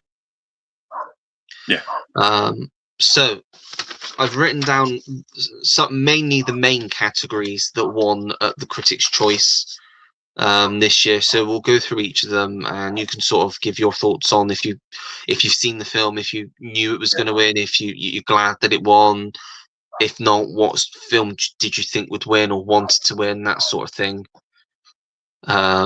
But the first category I've gone with is Best Foreign Language Film, and that went to The Secret Agent, which I don't think's out here yet. So I don't think. Have you seen that one yet? No, but I've heard some really good things about it. It's on right now. Yeah, I've not even seen a trailer for it. I think is it Wagner Moura in the lead role? I think. Yeah, I think it won. Maybe it won at Cannes or something like that. But that could be an underdog because it's Neon, and Neon usually, I mean, like with the Nora last year, they won big. So Yeah. and yeah, like you, I've heard quite good things about it. So definitely interested to check it out when it gets over here. Yeah. Then a random comedy which I didn't even know, random category that I didn't even know existed, which is best comedy, which went to The Naked Gun. And out of all of the nominations, I must say, for me personally, that's the best one. I've not seen all of them, but of the ones I've seen, I think that's the one I would have given it to. Although it is very divisive, it did really well. And generally speaking, most of the critics really liked it. So I'm not surprised that they went with that. Like I said, if I was to choose it, I would have probably gone for that because I think there was like Eternity, The Phoenician Scheme. It wasn't like it's not like strong comedies, whereas that's like a full blown strong comedy, I would say. Yeah. I don't know how you feel on that one, Andy. Yeah, out of the ones you've said there, Naked Gun is going, well, it's trying to be the funniest, and I think it is. Out of the ones you mentioned, like I wouldn't have had Eternity as best comedy. No. As much as I enjoyed it, it's not a side-splitting funny movie. It just isn't. Yeah. Same with Phoenician Scheme. Yeah. It's more clever comedy. Yeah. Yeah. Then the next category, which is a film I've not actually seen, although I've heard nothing but good things about it, is Best Animated Feature, which went to K-pop Demon Hunters. Have you seen that one, Andy? Yeah, I can see that winning it. Yeah, to be honest, is it a good film? Yeah, it's. I've got no interest in K-pop itself, but the movie is really enjoyable. It's just high energy. The animation in it is great, and yeah, it's just a decent, fun little story. Yeah, about these three pop stars that kind of sort of fight demons, just capture them like outside of being pop stars. But yeah, I liked it. I had fun with it. Yeah. Nice. It's very much like the sort of the Spider-Verse movies. Okay, I might check it out then. Like yeah. Yeah, I do like those, so I might check it out. Next category is Best Original Screenplay, which went to Sinners. Which not a bad choice. I wasn't as huge on Sinners as everyone else, but I think the screenplay in it was good. I think I haven't looked at all the other nominations. I literally just before the stream started wrote all of the winners down, so I didn't really look into that much detail of all of the other nominations. But yeah, I think that's pretty good. Pretty solid. I'm surprised actually that it's won considering how long ago it came out. But yeah, not a bad thing. What do you think, Andy? I mean, I like Sinners. I really like it, but there's about 500 other movies that I think are better than Sinners, and people are having it at the top 1, top 3. Yeah, I agree. And yeah, it's I do really like it. Like I do really enjoy it. But when I look at films that have come out in the past, there's just so many other movies I enjoy more than it.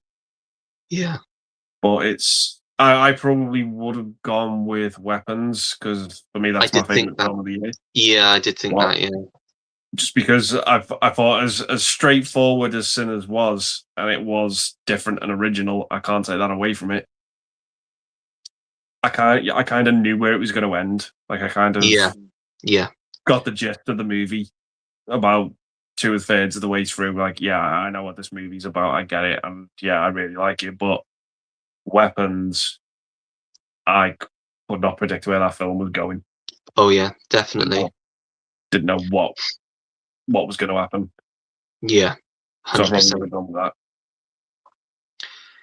that. Then we've got Best Adapted Screenplay, which went to One Battle After Another. Do you think that's deserving of that award? Yeah, I haven't read or seen what it's based on, but yeah, as a film, yeah, I really enjoyed it. Yeah. what was it? Yeah, really good film. Yeah, I'd probably again, I don't know, because obviously it's difficult to know what was adapted and what was original and nominated. I'd imagine Hamnet. I'm pretty sure that's based off of a book, so I'm glad that didn't win, because that was just dull as dishwater.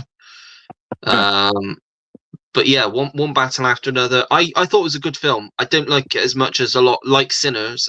I don't think I'm not as big on it as a lot of people were. Again, a lot of people putting it on like their top 5 of the year. But I did enjoy it. I can't deny it's not one that I'm pissed off with for winning. So yeah, I think that's a good choice there. Yeah. And then a category I didn't actually know existed, which is Best Young Actor or Actress, which went to Miles Caton for Sinners. Good choice, because I think he was good in Sinners, especially with it being his, I think, first role or first big role anyway. Can't say I'd seen him in anything before. So yeah, I think that's a worthy choice there. Fair choice, yeah. Yeah. And then another category I wasn't familiar with, Best Casting Ensemble, which also went to Sinners. Which I'm not mad with, because the cast in that was good. Just because the film didn't work for me as much as it did for everyone else. I don't think there was any aspect of the casting in that was off. I think everyone was cast in their roles well. And then the big 4 acting categories, which went to everyone that I expected it to go to, 3 of which I'm very glad they went to.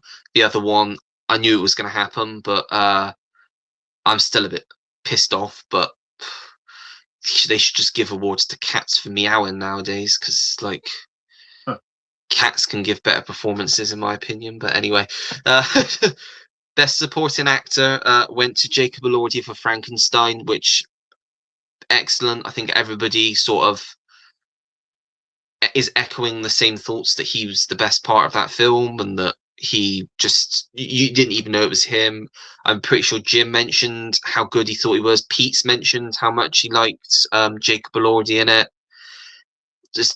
I just think, yeah, well deserved, especially coming off of the sort of stuff that he's done, like Euphoria, and Priscilla, where he's obviously more of a secondary character. I think well done to him, and I look forward to seeing what he does next. What do you think with that, Andy?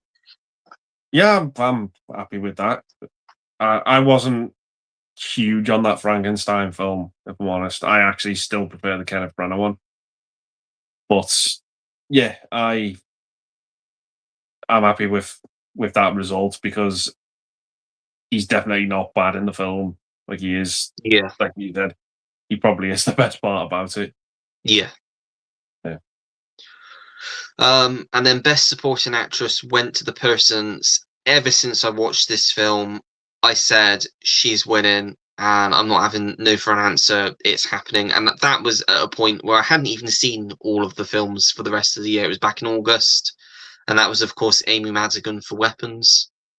Very, very well deserved, in my opinion, and I hope she sweeps all of the awards, because she makes that film all the more creepier and really gels it together, I think. I don't know. I'm guessing you would agree, because it's your favourite film, Andy. Yeah, couldn't have said it better. Really. Yeah. Talk about like a performance coming out of nowhere. I know. And it's weird, because I hadn't really noticed her before, and then I mentioned it to Jim, like, oh yeah, she was like a huge actor. She's been working for like 3 decades. And I'm like, I've never really noticed. And then I watched The Dark Half at the end of the year with Timothy Hutton, and she's really good in that.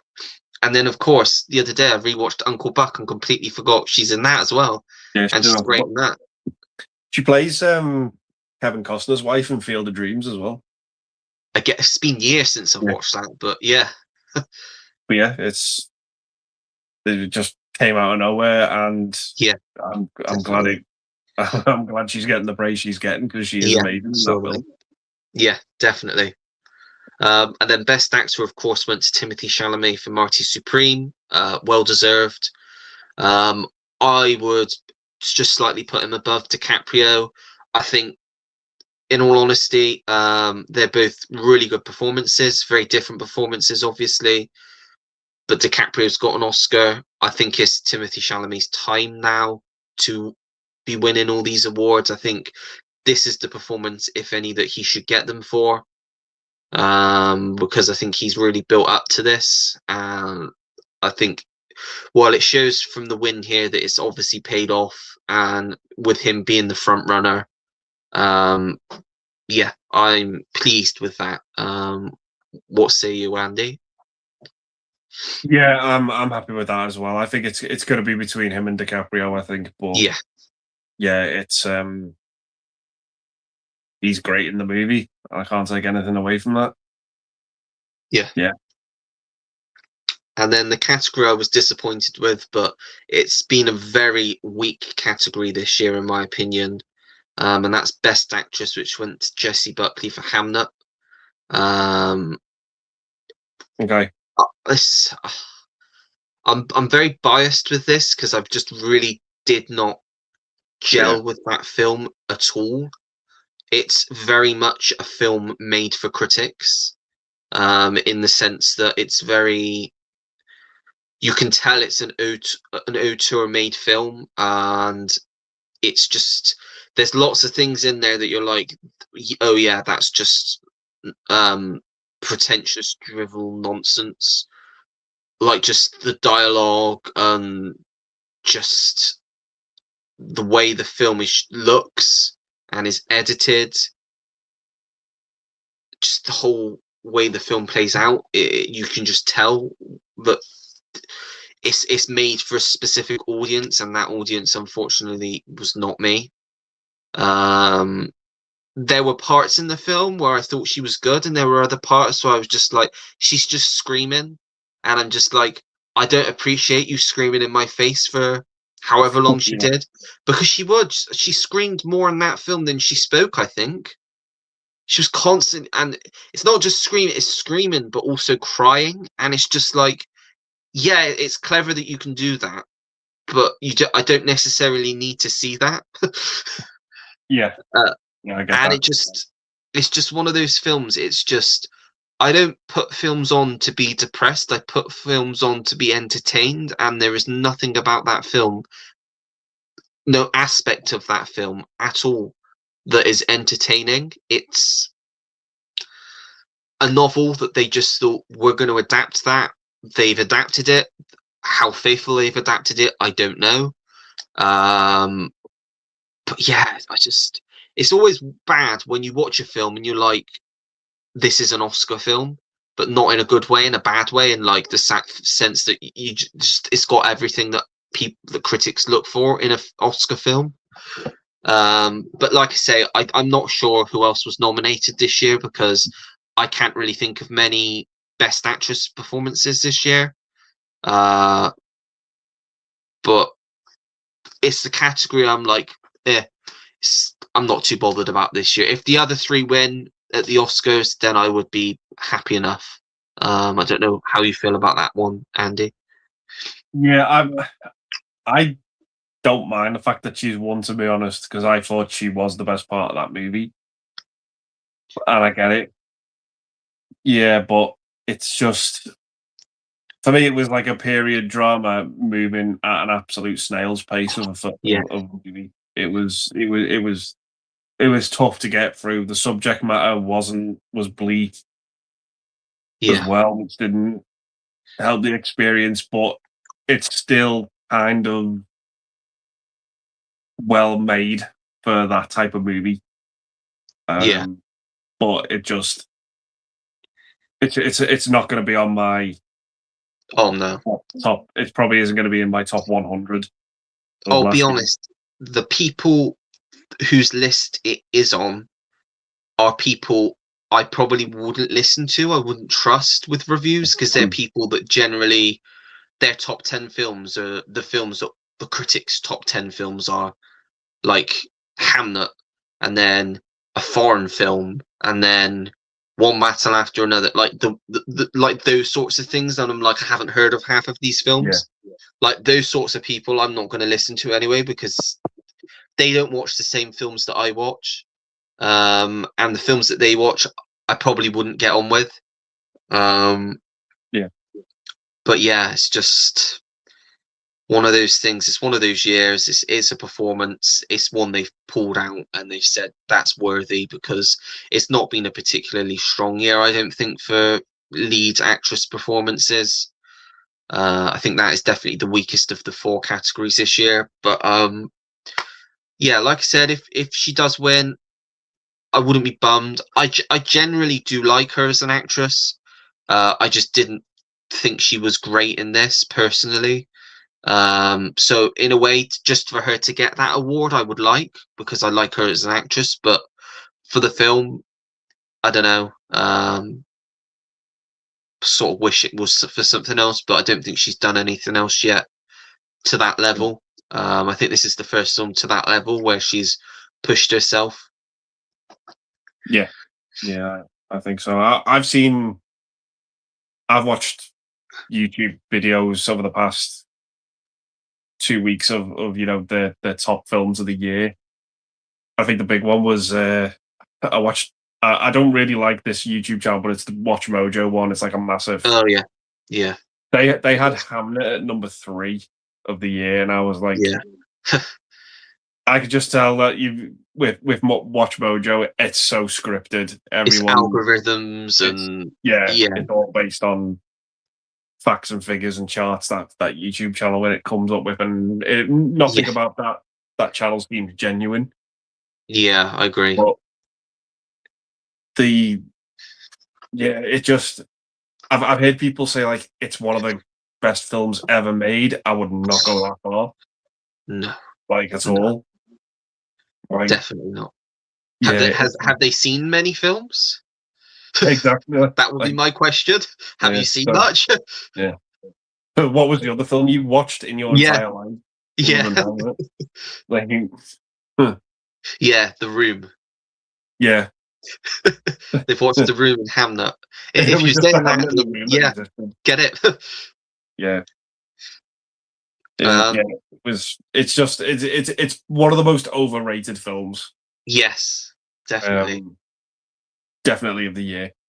Definitely. But having said that, I don't think it's a train wreck of a film. It's not a bad made film. It's just me and you just aren't the audience for it. Aren't the audience? Yeah, I agree. Yeah. Next up is Best Director, which went to Paul Thomas Anderson for One Battle After Another, which I kind of saw coming. I thought that would happen. And again, it's a decent choice. It's a good film. Do I think it's the best directed film of the year? No, I'd probably say Zach Cregger should have got it for Weapons. I think you'd probably agree. I think what he did with that film, every aspect of it was unique and interesting, and the sort of thing that deserves to be spoken about in the awards circuit. Yeah. But I'm not pissed off with Paul Thomas Anderson, because as a director, he's interesting. Again, the critics love him. His films just they are awards darlings, as they call them. And I think because this is his most accessible film, it's his biggest film, it's probably, some would consider it his most entertaining film as well. I think that's one of the factors why it's got this far in the awards race, because the word of mouth has really spread on it, and more people have gone to watch it. And I think the campaign's been going for a long time for the awards, so I think it's done successful. It's done its job, and it's paying off for it now. And I think, like I said, the direction of that film, I can't fault. I just don't think it was as good as everybody else is saying it was. Yeah. I mean, I get why he's one. When he's at the top of his game, I think he's amazing. Paul Thomas Anderson, I wasn't big on Inherent Vice, and I didn't really like The Master. I love There'll Be Blood. I love Magnolia. I think Boogie Nights is his best film. I don't think he's ever I don't think he's ever topped it. And I loved Licorice Pizza, and I loved One Battle After Another. When he gets it right, he gets it right for me. But I think when he gets it wrong, he can get it wrong. Yeah, I agree. I would go, yeah, that wasn't for me. That was a misfire. But yeah, I think if Weapons had won Best Director, I think it would have been like, oh well, he's just done like it's like Pulp Fiction. That the way that movie's made, it would be compared to that, and he hasn't really done anything new. And yeah, it was like that Strange Darling film as well. Oh, telling the story out of order isn't a new thing. Why is he winning Best Director or whatever? But yeah, I get why Paul Thomas Anderson would be up for that, because there was just something about that movie, One Battle After Another, how tense it was. Yeah. I mean, like how tense it was and how funny it was at the same time. Yeah. Especially with DiCaprio, and then that chase scene at the end. Oh, it was great. The car was just the camera work, and that was great. It was next level. Yeah, it was absolutely next level stuff. But I think my main issue with the film, and I think instead of thinking it was, because I'll be honest, it would be in my top 20 of the year, which is good because considering the amount of films I've seen. Be mine as well. But the one thing that would have probably pushed it that much further up my list would have been the runtime. I think it's just ever so slightly too long. If they did cut it down a little bit, I think it would have been a film. It would have been in conversation for one of my favorites this year. But I think just the length of it, just there were definitely scenes in there that weren't needed to still make that film as good as it should have been for me. Yeah, it took me about 20 minutes to grasp what that film was going for, story wise. Like, what story it's trying to tell. And I am gonna look into the future. I think that film for next year will be Digger, because it's another film where, because this time last year we knew absolutely nothing about One Battle After Another was going to be about. We didn't even know the title, because that wasn't revealed until just before the trailer came out. And it's the same for Digger. All we know at the moment is the title, and it's Tom Cruise. We don't know anything about what it's about. It's coming out the same time. It's the same studio. It's an auteur filmmaker that's won Oscars before. I think that'll be the dark horse next year. I'm hoping it is, because Tom Cruise, the way he's described it, it is that sort of film, and they're trying to push him for awards that he never got, funnily enough, for Magnolia. So I think that could be the one for next year, hopefully. Yeah. And then Best Picture also went to One Battle After Another, which, again, I'm not annoyed with. Again, I don't know all of the nominations. I'm guessing Sinners was nominated. I'm guessing Hamlet was nominated. Marty Supreme, Weapons. Like you, I'd have probably gone with Weapons, but as we know, they generally don't go for horror, do they? So we're lucky that it got one Oscar, one award, let alone, So yeah, I'm happy with that choice, One Battle After Another. I think it's good. Although saying it, it's been a fair few years since I was like, the last Best Picture winner that I was like, yeah, it really deserved it was probably Everything Everywhere All at Once. Because I think they've gone with safe choices recently. Like Oppenheimer, I think, was quite a safe choice, because it's Nolan finally winning an Oscar. I forgot that one Best Picture. Exactly, yeah. And I can't even remember what. Nora. Actually, Nora. Yeah, that deserved Best Picture, I think. What were we on? 20. So it was 20. That would have been last year. 19 was Parasite, wasn't it? And then 20 was Nomadland. 21. Coda, yeah. 22 and was Everywhere One. Yeah, which I think that is definitely the one that deserved it. That year blew me away, the Oscars, because everybody that should have won. People that have been acting in the business for years and been given great performances finally getting the recognition they deserve. Michelle Yeoh, Jamie Lee Curtis, Brendan Fraser, Kiki Kwan, all four of those absolutely deserved it. Yeah, I agree. That was one of my favorite years. I mean, the year Oppenheimer won and all that, I couldn't have cared less. I like the film, but again, it's another one. It's too long. It was just too long. It was a subject matter that it was dragged out too far, I think. So I love Oppenheimer. I think it's my favorite Christopher Nolan film. Oh, fair enough. Yeah. Yeah. When I saw that at the cinema, I was like, that is a 10 out of 10 movie. Yeah. For me. But I've only watched it twice. I watched it at the cinema once, but I watched it at home once. And yeah, it just worked for me. I don't know what it was about it. I think it kind of felt like movies I really love, which have a 3-hour runtime that for me don't feel like 3 hours. Like the movie it reminded me of most was like JFK because of how stacked the cast was. How it felt like none of the small roles in that movie were played by small actors. There were big actors in that movie that were playing small roles as well. Yeah. I don't know, the movie just gelled for me and I really, really enjoyed it.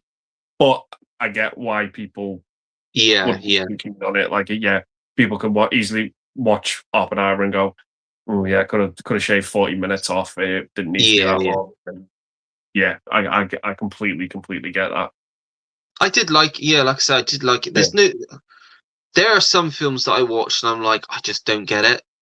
But then there's some films that, like last year with Sinners, that I really do like, but not as much as everybody else.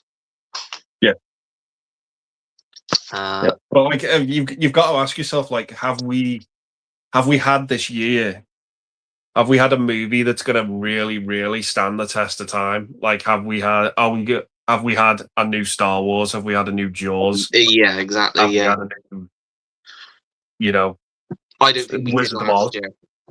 Have we had that caliber of movie come out this year?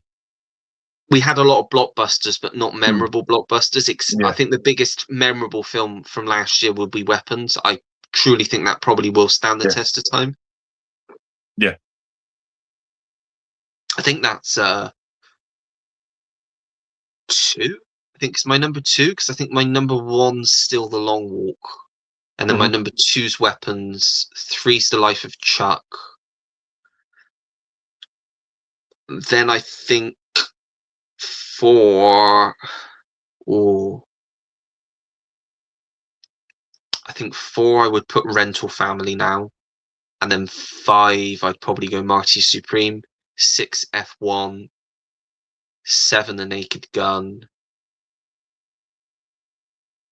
and then I think everything I'd have to have a think, but I think everything under that were probably 4.5-star films for me. But those films were probably all 5-star films for me because I just love them so much. Yeah. So I've got like, I know my sort of like top 5, top 6, but I don't know what order to put them in. It's difficult, yeah. So I'd have like the Long Walk, Weapons, One Battle After Another, Marty Supreme, Sinners. They'd probably be in the mix somewhere. And where would you put Song Sun Blue? Where would you put that? Because I never got a chance to see that at the weekend. That for me would probably. That would probably be something like, if I included it, maybe somewhere like 12th, 13th. Okay, that's not bad. Out of everything. Yeah. Maybe. But there was some other stuff that I really enjoyed, like Roofman and Wake Up Dead Man. Yeah. Were great as well. I'm just trying to think what else was like really good. Warfare. I did watch that. Around there as well. That Sovereign film, I think that might crack my top 15. Yeah. Code 3. Oh, if you haven't seen that, that's is that really the comedy one? It's got is it Rainn Wilson out the American the ambulance crew. Yeah, but it's got some real serious stuff in there as well. has Like, yeah, it works. Like it's really good. That movie Yeah, really the surprised trailer me. looked really funny. The trailer looked really good because I like Lil Rel Howery as well because he's the co-lead, isn't he? Yeah, Yeah, it's really good. It's just follows like these paramedics around like on their day-to-day job and how they get treated and stuff and yeah. what they do. Like there's like a scene where they go into like a fast food restaurant, but the fast food restaurant gives free breakfast to, I think it's police officers and firemen, and they don't do it for paramedics. Oh, It's like we do it for heroes, and he's just like, well, what about paramedics? We do it. He's like, sorry, we don't do it for paramedics. It just really pisses them off. yeah, It's like we work just as hard as them, but we don't get treated yeah, the same. Yeah, yeah. I'll have but to try and it is check a that good one out. film if you can Try and find it find it. somewhere. I recommend it because it is a really good film. Yeah. Go to Jurassic Park or Westworld. I think I'd go to Westworld. I don't want to be eaten by dinosaurs. Yeah, for safety reasons, Westworld, but for Yeah. entertainment reasons, Jurassic Park. Yeah, definitely. Stacey says she loves Euro Vacation. Good to know, Stacey. It's got its moments. Yeah. Yeah. Yeah. Best sailing scenes. Gosh. All is Lost with Robert Redford. The whole film. That's one long sailing scene. I'd say that as well for like Life of Pi. Yeah. Yeah, I did think that, but then I thought, is it really sailing? Because he's not. He's just not in a really boat. going He's just anywhere, is he? drifting. Yeah, he's just drifting. Yeah. Probably the yacht scene from Wolf of Wall Street. Yeah, that's good. Yeah. Yeah. We got, is it Minha? I think Minaj. Yeah. Okay. Cool. Yeah. Hello. Thanks for joining. Hey.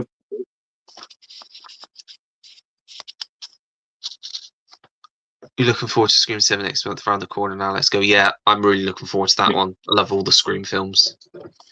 Yeah, I do. It's probably one of the best horror series. It's my favorite franchise, bar none. Not horror, just my favorite franchise, I think. Okay. Yeah. Yeah, that's the reason why I really like Oppenheimer. That's two good reasons. Well, yeah. I do. Yeah, that scene I will admit I have gone back to that just for that scene alone. But what's not to love? Exactly. Not to love? There's two things to love. Exactly. It's just, yeah, I recommend it in 4K as well. Oh yeah, I know. I watched it back in 4K. Oh yeah. Favorite segment of Weapons? Josh Brolin's character. Just because of him waking up. What the fuck? I just loved that. The reaction that got in my screening was just class. I actually like the one for the actual teacher. Her story where she's like, she gets into bed and then she's on the ceiling and she gets followed around by her ex-partner's wife in the shop. Well, that was pretty creepy. And then when she's asleep outside and the woman comes out the house, that was terrifying. Yeah, definitely. Should Julia Garner, Aldenor, write Austin Abrams? Yes, they should, but they're not going to because they don't do horror films. We're lucky that Amy Madigan got one because she was the standout of the film, I think. Yeah, Julia Garner had a big fucking year this year. Oh my god, Wolfman, that Fantastic Four. Yeah, massive. Yeah. I will watch Critics' Choice next show. I didn't know that it was occurring. Yeah, it happened last night, I believe. Oh, right, okay. So we'll probably have the BAFTAs pretty soon, won't we, in the next 2 months? March. Yeah, March, I think it usually is. It's usually one of the last ones. I think it's usually just before the Oscars. So, end of March, I think it'll be. think the next one's the Golden Globes. I think that's next weekend. Right, okay, yeah. So the BAFTAs is pretty much like a blueprint for the Oscars, really. Yeah, just for British stuff. Yeah, yeah. Weapons. What the fuck? Yeah, as Jim would say, it's basically what the fuck the movie. Maybe. Yeah. Yeah. It's great. It is great. I need to rewatch that. I wanted to watch it with my mum, but I've got the 4K. And for some reason, over the last few years, they stopped putting Blu-ray in with the 4K. It's just 4K only now, and I think it's wrong. I think they should lower the price if it's just 4K. Yeah, that's the one of the reasons why I buy the steelbooks, because 9 times out of 10 comes with both. Yeah, there's only a few times it does. The one time I think this year it didn't was the I Know He Did Last Summer film. Oh, that only that's came with crap 4K. anyway. Yeah. But, yeah, I know a lot of people didn't like that one. Like that, I didn't mind it, but it had its problems. Yeah, definitely. But yeah, that's why I get most 4K steelbooks now, because it comes with a copy of the Blu-ray. Yeah, but yeah. So I will try and rewatch that one. I probably won't be able to watch it with my mum because I think she'd like it. She likes horror and weird shit. Right. But I watched it with my dad, and he really enjoyed it. Yeah. Really It's just one of those, I'd love to share the experience with people, but the only way I can play 4K at the moment is on my PS5 because my 4K players decided to stop playing most films, so I've just been using my PS5 and I can't really lug my PS5 downstairs. So yeah, it's just one of those things. Maybe if it comes on streaming, I can. I wouldn't. Yeah. I'd rather watch the physical, but she could watch it and tell me what she thinks of it at least. Then. Yeah. Because I watched it with. I saw it twice at the cinema. The first time I saw it by myself, and then the second time I saw it at like a big community meetup. Oh yeah. And none of the other YouTube guys had watched it yet, so I had the advantage of seeing their reactions to parts that I know was going to happen, and that was good, fun. Yeah. Stacey says, "Do you want a Mount St. Helens true to life disaster story?" I don't know anything about that. Sorry. Do you know about that one, Andy? No, that's off my head. No. Yeah, not heard of that. Sorry, Stacey. Right, the last topic that we're going to be talking about today, I was planning on saving this for when Roy would be on because I know it would be an interesting discussion to have with Roy. But I've had this list made for quite a while now, and I didn't really have anything else, and I didn't want to put anything else together, so I thought I'll just go with this for this week, and I can always talk about this with Roy another time. But it's the filmography of Ridley Scott. I was going to do Ridley and Tony Scott, but I've only written down Ridley Scott films. If anybody knows me, you know I've got a bit of a checkered history with Ridley Scott films. Generally, for the most part, the ones I've seen I thought were overrated, and Roy has been shocked at some of my opinions. But considering a lot of his films are considered like absolute classic, best films ever made. But I thought it would be just good to discuss some of them and give all our thoughts on some of them because there's some big ones as well that I've not actually seen yet that could potentially be ones that change my mind. Yep. So we'll just get cracking with his first film, his directorial debut, which was The Duelists. Have you seen The Duelists, Andy? I've not seen that one myself. Yeah, I saw it a long time ago and I don't remember much about it. It wasn't a bad film from what I remember. I do remember liking it, feeling positive about it, but I don't remember too much about it. It's just been too long. Yeah, fair enough. Yeah. Then the big one, Alien. I'll let you talk about Alien first. Yeah, I absolutely love it. It's one of the best movies ever made. Absolutely love it. Yeah. Yeah. I've seen it once. Mm-hmm. I watched it with my mum, going back a few years now, and I don't know. There's just something about it that just didn't click for me, and I don't know whether it could have been the mood I was in when I was watching it. It could have just been because my age at the time of watching it for the first time. I don't know. But I definitely don't dislike it. I just don't like it as much as I know a lot of other people do. but it's one that I wish I liked more because I know a lot of people just absolutely love that film, like yourself and like Roy. But personally, I'd much rather go and watch Aliens. That's my favorite Alien film that I've seen so far. But yeah, I will give Alien another go. I've got all of them on Blu-ray, so I'll give that another go at some point. But yeah, just for me, I don't know, just something that didn't click when I first watched it. So you've only seen it the once. Yes. Yeah. Okay. So yeah, for me, the first time I watched Alien and the first time I watched Aliens, I hated them. I did not Okay. like them at all. Yeah. Really, really didn't like them at all. Yeah, I had to go back and really sort of like, okay, I'm gonna give them another chance. And if it doesn't work this time, then it'll cement how I feel about the movie. If Yeah. moving forward, because everyone says that the two of the best movies ever made.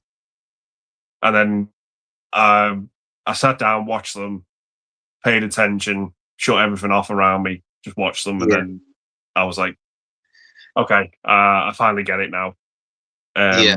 Wow, people like it. So it can all be about timing and how Yeah, of you course. feel about it in the future, but you've just got to give it a go with, again when you feel ready. See how you Yeah. take Yeah, to it. Then. definitely will. That's all you can Yeah. do.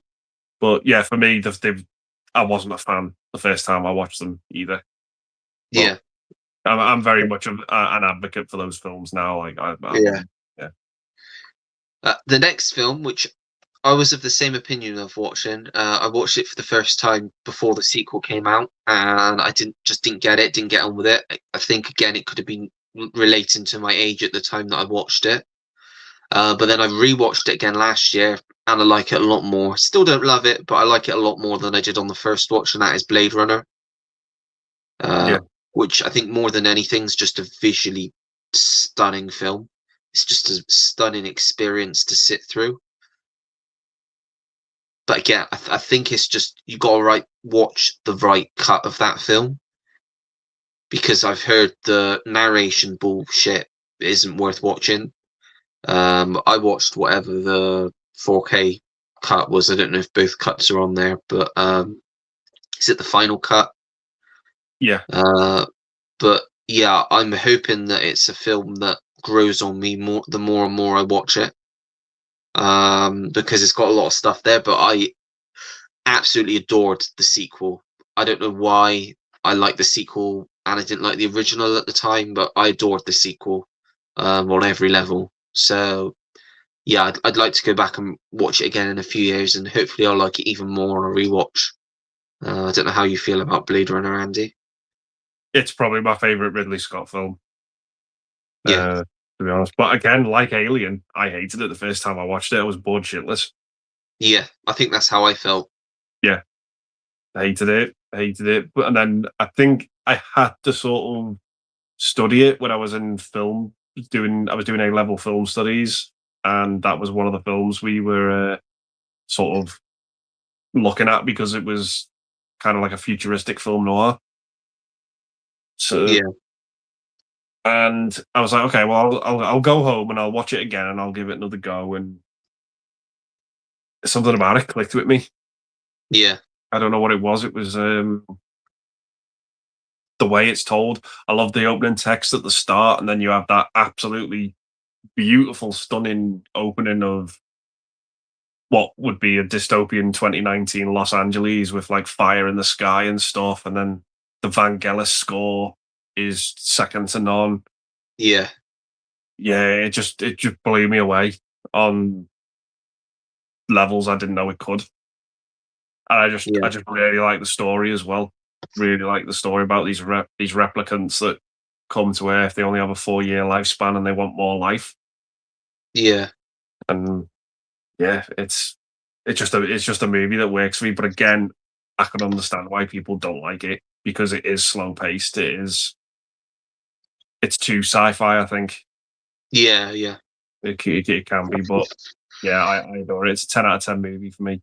And I tend to watch the director's cut for me if I want to yeah, watch a version of it, because that version where he does the narration, it was like Ridley Scott asked him to come back and do this voiceover, and Harrison Ford was like, "Oh, why am I doing this?" So he put no effort in at all, thinking they weren't going to use it, and they did. Yeah. And it shows. Yeah. Yeah. Jim's back. You're not here though, Jim. You're just in the comments. Because I know he would have some stuff to say to me about some of these films for sure. Yeah. But Mount St. Helens was a volcano that erupted in 1980 here in America. HBO made a movie about it years ago. Oh, good to know. Okay. Never knew anything about that. Stacey says, favorite dramas. Do any of them affect you emotionally, or are they all based? I wouldn't consider a drama entertaining most of the time, and it's very difficult to pinpoint specific dramas because it's such a broad. It's probably the broadest genre you could go for. Because I think there's elements of drama in most films. So I can't really answer that question unless you sort of narrow what kind of dramas you mean. Jim said he saw The Duelist years ago on HBO, did not remember a thing about it. Fair enough. Yeah, it's a stepping stone movie, that one. Yeah. To get in. Yeah. Yeah. Stacey says, I hope Kate Hudson wins for Song Sung Blue, but I think it will be Buckley.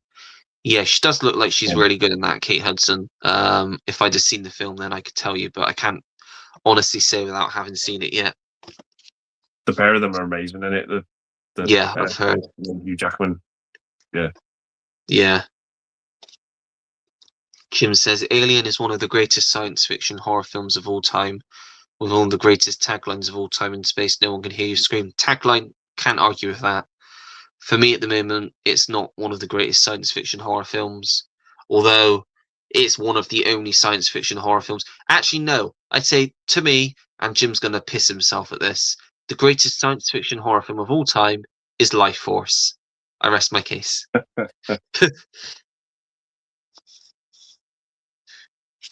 What are your favorite costumes or performers in costume in a movie? Again, Stacey, that's very random and broad question. James. God. Yeah, you could be sat thinking for ages. Now, if you narrow the question down a bit, Stacey, then it'd be easier for us to think of good answers for you. Jim says, it took me years to warm up to Blade Runner. It is still a film that I appreciate more than enjoy, although I do enjoy it quite a bit. Yeah, fair enough. Yeah. And Stacey, for some reason, thinks Digger will be renamed. I don't know. I don't think they would have released that title announcement if that was not going to be the title. Because it literally on YouTube it is called Digger title announcement. So I don't really see the point in them doing that if they're then going to go and change the title. Next up on the list is Legend, which I haven't seen. I think Tom Cruise, Tim Curry. Yeah. The movie looks amazing. It looks amazing. That movie. It's but I think unfortunately it hasn't aged very well in terms of story and performances. Best actor in the movie is Tim Curry again. Usually is. Yeah, he's always probably the best thing about any movie he's in. But yeah, it's one that I remember liking when I was younger, but I didn't go back and watch it a hell of a lot. Yeah. It just didn't have the rewatch value for me, but my God, is that a stunning movie. And again, amazing score. I think he borrowed some footage from it as well of the unicorn in it for Blade Runner, like like a different version of cut he was making. Yeah. But if you like your fantasy movies, it's definitely one of the better Alien ones to check out. It's not awful. It's not awful, but it's not amazing either. It's just it's just a fine movie, but it looks incredible visually. It is amazing. Nice. Next up is Someone to Watch Over Me. I think it's Tom Berenger, but I've not seen that one. I know it's available through Indicator, but I've not seen it. You've not seen it either, no? No, it's not ringing a bell with me. Yeah, I might have heard of it, but I don't think I've seen it. Yeah.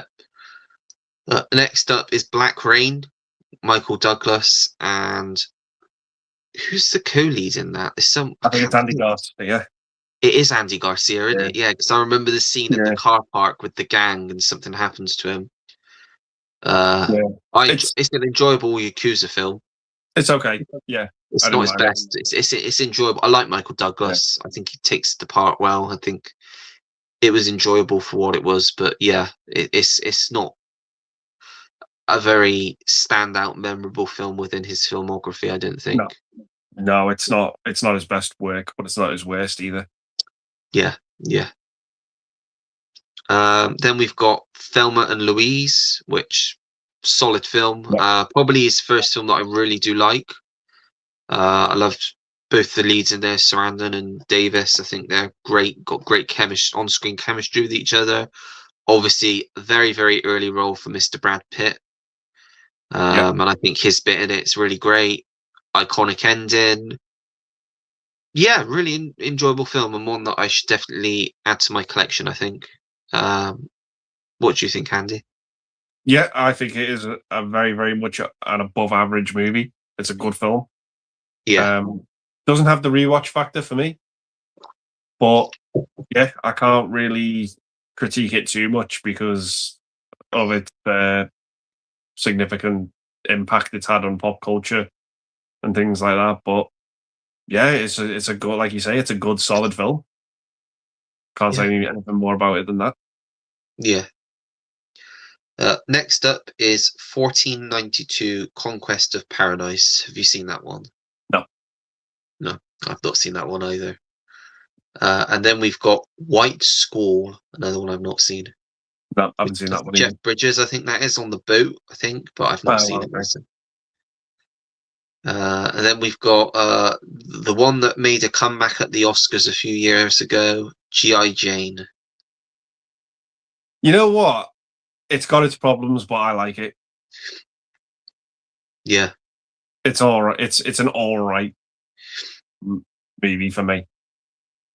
Yeah. I've not seen it. Yeah. Yeah, I've not seen it. I think Demi Moore was talking about it recently. I think it must have been when she was promoting the new series of Landman. I think she was talking about her memories on it. Yeah, I don't know. I think it's one I might like it, but again, it's obvious. It's not one that I probably would love. I think Viggo Mortensen's in it as well, isn't he? Yeah, I think he's like the drill sergeant. I think. Yeah. Yeah. Yeah, I might check it out at some point. Then we have probably my favorite Ridley Scott film, or second favorite Ridley Scott film, maybe. Obviously, Gladiator, which is just a absolutely solid, fantastic film, an epic in every way. Just absolutely love it. Yeah, just classic film. What do you think, Andy? Yeah, I think it's a story that's been done before. Like it is essentially the Moses story. Yeah, yeah. Someone gets taken out of their lifestyle and has to fight their way back up. It's that kind of story, but I think Gladiator might be one of the best films to execute it in that sense. How it looks, how it's acted, how it's directed, the music in it as well. It is a very, very crowd pleasing movie. Gladiator. I'm astounded by like how many like grown men say it's like their favorite movie. Yeah, I know. Yeah. It is. I think it's. Don't get me wrong, but I do think it is a tad bit overrated. No, yeah, I get that. But it's by no means it's not a film I dislike at all. I really do enjoy it. Well, I do think it is like a just a shade overrated. Yeah. Then we have Hannibal, which sort of feels out of place for him in his filmography, but a decent thriller, obviously it was never going to be on the same level as Silence of the Lambs, which is probably one of the best thrillers ever made. But a very enjoyable film with some very memorable scenes, including the famous brain-eating scene. Yeah. Definitely more horror I would consider both that and Silence of the Lambs horror, although there's more horrific moments in Hannibal. I think for me personally, bits that like really shocked and disgusted me. But yeah, it's a good film. As much as I love Julianne Moore, she just wasn't as convincing in the role of Clarice Starling. She did her best, but I'd have just loved to have seen Jodie Foster come back again, and maybe it would have been just as good as the original film. I don't know how you feel about that. Yeah, it's again, it's not his worst, but it's not his best, and it's not his. Yeah, it's kind of like middle of the road. Yeah, it's in between his worst and his just all right films for me. Like it's somewhere there. But yeah, I think one of the big problems with that movie is it's not the fact you're watching Julianne Moore; it's the fact you're not watching Jodie Foster. Yes, exactly. With that movie, it's such an elephant in the room. Yeah. The ending was one of the most disgusting things I'd ever seen at the time I watched it. When I first saw it, but yeah, it doesn't hold a candle to Silence of the Lambs. No. Yeah, I agree. Yeah, that's all I can really say about it. It's just an average movie for me. Yeah. Next up, a big film of his that I've not actually seen yet, and that is Black Hawk Down. Yeah, it's a good movie. I've only ever seen it the once, but it is a good war film. Yeah. Yeah. Nice. And then another one I've not seen, but it's got a great cast, and I'm sure I'll love it. Matchstick Men. That's one of his most underrated films, I think. Yeah. Matchstick Men. Another great soundtrack. Sam Rockwell, Nicolas Cage. Yeah, it's a good film. Yeah, I'm sure I'll like that one. It's just got on paper. It's got everything that I would like, so I do need to try and track down a copy of that one and get it watched. Yeah. Then we have Kingdom of Heaven, another one I've not seen. It's in the watch pile, but I've just not got round to it yet. Yeah, it's another all right film. It's good. For me, it's not amazing, but it's not bad. It's good. It's solid. Yeah, just kind of like this war movie with Orlando Bloom. I enjoyed it, but I think I've only seen it the once, I think. Yeah, and it's got my guy in. Who's that? Liam Neeson. Oh yeah. Yeah, another reason why I should probably have watched it. But yeah, I'll get to it at some point. I think they say the director's cut's the best one, but I think that is the one that's on the Blu-ray. Yeah. Next up, we've got A Good Year, which I've seen most of. I don't know why I've never seen it all the way through, because what I have seen of it, I've really liked. It's my type of film, and I think the story, the cast's great. I mean, Albert Finney and Russell Crowe, and just the whole look of the film and where it's set, I really liked. But for some reason, I've never seen it all the way through. I think it's because I tried watching it once and I fell asleep. And then I tried watching it another time and I put it on with my mum, and we never got to finish it. We only got about an hour in and then we had to pause it. And I said, we'll wait and we'll go back and we never went back to it. So I do think there's a foreign Blu-ray that you can get of that. So I may try getting that. I have got a DVD, but yeah, I think if I got the Blu-ray, that would push me to actually watch it all the way through. Yeah. I don't know how you feel about that one, Andy. I've never seen it. Never seen it. I've never seen it. No. I think it's supposed to be it's like a feel-good sort of comedy drama. Right. Okay. I know it's Russell Crowe, isn't it? The vineyard. Yeah, he inherits a vineyard from his uncle, played by Albert Finney. Right. Okay. Yeah, I'll give it a go at some point. Then we have American Gangster, which is another one of his big ones, which I haven't seen all the way through. What do you think of that one, Andy? Yeah, again, I liked it, but I've only seen it a handful of times, I think. Yeah, I just think it's a good film. Yeah. Good solid film. Then we got probably one of his worst films, just Something and Nothing film, which is Body of Lies. You know what? I actually quite enjoyed that. If that's the one with DiCaprio. DiCaprio. Yeah, I The actually thought that was all right. Brooms. Yeah. It's one of those films that I just expected a bit more from it. I didn't dislike it, but for what it is, I just expected there to be a bit more to it. I don't know. I'd watch it again just because the cast's great and it's an interesting premise. I like those sorts of films. Yeah.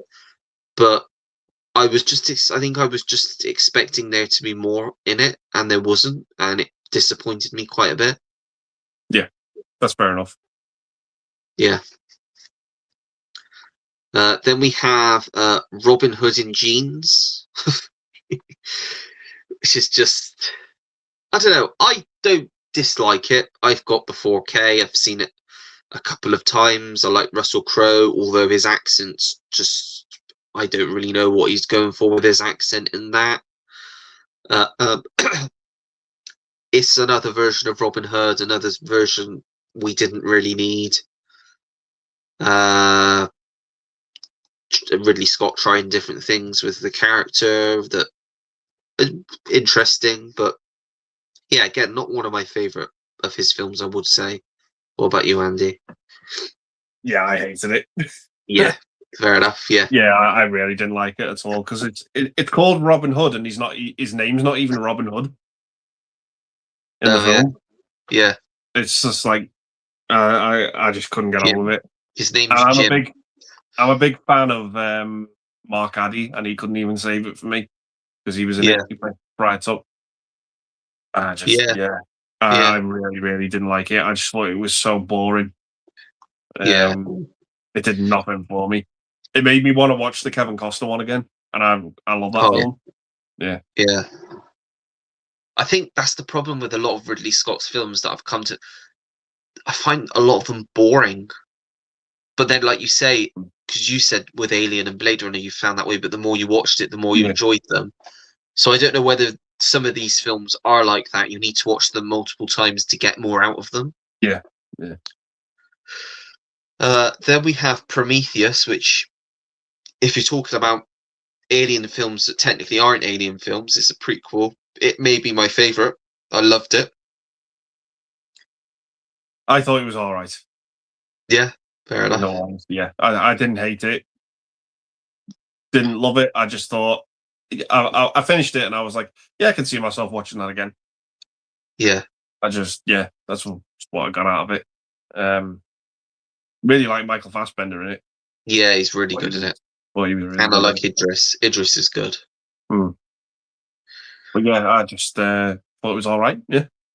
Yeah, fair enough. And then we have another one I've not seen, which is The Counselor, which I've not heard great things about. Have you seen that one?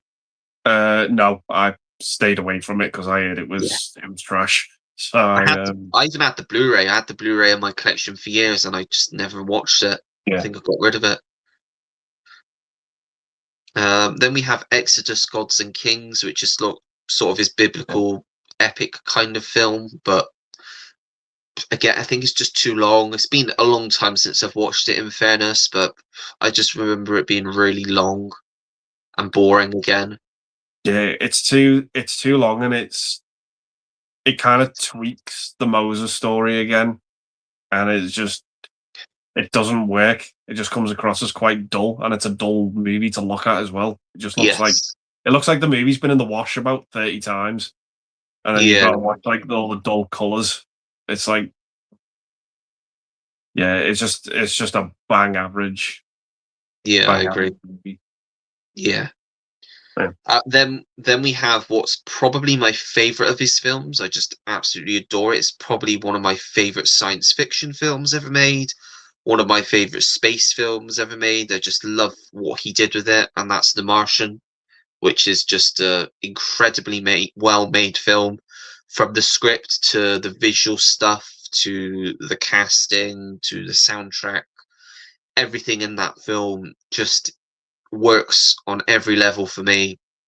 The story, the journey that all of the characters go on, because all of the characters have important things within the story that work well within the story. I didn't feel like there's any useless characters in the film. I think they all have a purpose and achieve it. just absolutely love it. I just think it's just one of the greatest pieces of science fiction I have seen personally, although I'm still young, and I'm sure there are still many more films that I need to watch out there. So don't take my word for it. But what would you say, Andy? Yeah, the Martian for me just kind of felt like a breath of fresh air. It was like this is like a great director having a return to form Yes. in terms of filmmaking. It was just such a delightful experience to watch that movie. When I remember seeing it at the cinema, and I just thought it was great. Yeah. And then we've got a bit of a downer, but I haven't actually watched it, but I've heard it's not great. Alien Covenant. Yeah, I just thought it was about 1 or 2 points below Prometheus for me. Yeah. That was the Alien movie for me. That was like, yeah, this is just middle of the road. Right. Absolute slap bang average, middle of the road. Yeah. Yeah. Then we have All the Money in the World, which I enjoyed. Obviously, it had all the controversy just before it came out because of Spacey, and they had a very limited amount of time to reshoot his scenes with Christopher Plummer, who I think, considering it was rushed, gives a very, very good performance. Mark Wahlberg, terribly miscast in the film. Should not be in that sort of film. He isn't a good actor, and is definitely the worst part of the film. Michelle Williams is great. The story's interesting. Underrated, I would say, but again, still not one of his best films. Again, I'm saying this not being a massive fan of him, but it's a bang average in the middle of the road film for me, I would say. What about you? That's exactly how I feel about it. Yeah. It's not his best, it's not his worst. It's just the movie just is. It just exists. It just exists, yes. Yeah, I think it kind of was a slap in the face to Kevin Spacey to nominate Christopher Plummer for Best Supporting Actor. That was kind of like the Oscars, like I think trying to get like one over him. Yes. But it was, yeah, like Mark Wahlberg and Ridley Scott. I don't think works. No, not at all. In any capacity. I just don't think it works. But yeah, Christopher Plummer's good in it for being brought in at the last minute, and Michelle Williams is good in it. I like the story in it from what I remember. Yeah. And yeah, but I just like, if I'm watching a Ridley Scott film, I'd rather watch Alien or Blade Runner than this. Yeah. But yeah, it was fine. It was just fine. Yeah. And then next up, after I think it was like something like a 4 or 5 year break he had, and then he came back with 2 films in the same year. He started with The Last Duel, which I liked. I saw it at the cinema. I liked it. I know a lot of people have mixed feelings about it. Of the 2 films that came out that year for him, it's by far the better film. I just enjoyed the story. I love Matt Damon. I love Ben Affleck. Great seeing them on the screen. Jodie Comer's always great. Just a decent film. It's again probably a bit too long. Could have been trimmed down a bit. It's a very dark looking film. But I enjoyed it. Again, like most of his films, it's bang average. It's good, but not great.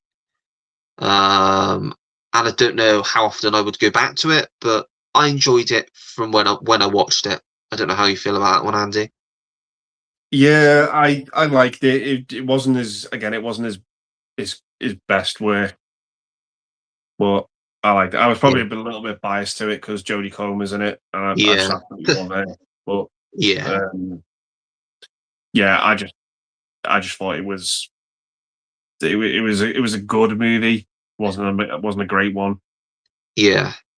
Yeah. Then we have just, I don't know what was going on, but House of Gucci. Very interesting story that on paper I was interested in, but what he did, the casting and the way that the performers, it was it's one of the most badly acted films for that type of film that I've ever seen. Jared Leto is laughably bad. Jeremy Irons, who's a fantastic actor, awful. His accent is all over the place throughout that film. Doesn't know whether it's Italian, American, British. It's all over the place. It's just Lady Gaga was a one-hit wonder for me. I thought she was excellent in A Star Is Born, and everything she's done since, she's just been very meh in.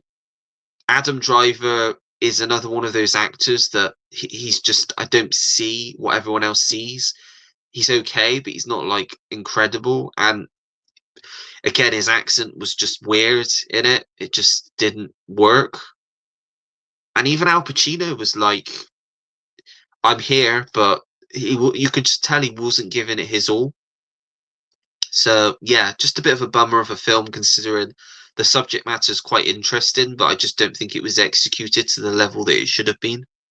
I don't know how you feel on that one, Andy.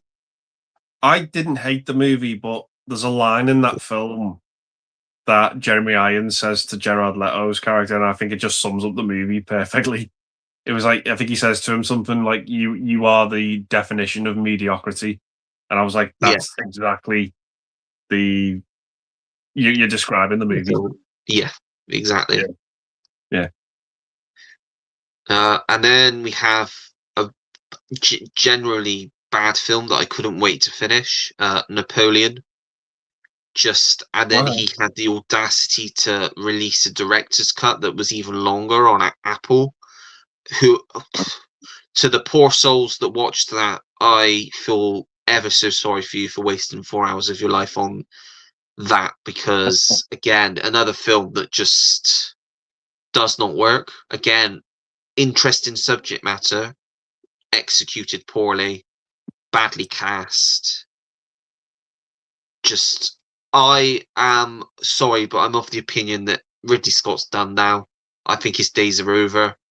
He's had anomalies every now and then with The Martian, which is probably his only good film since, like, great film, should I say, since Gladiator. Maybe American Gangster, but I've not seen that yet. Or Black Hawk Down again, but I've not seen that yet. But Napoleon was just like, just watching it was painful, because it's just like, again, just so like, I really wanted to like it, and I just couldn't. And it would have been, I think Andy would have liked it more if Jodie Comer was in it, because she was actually supposed to be in it.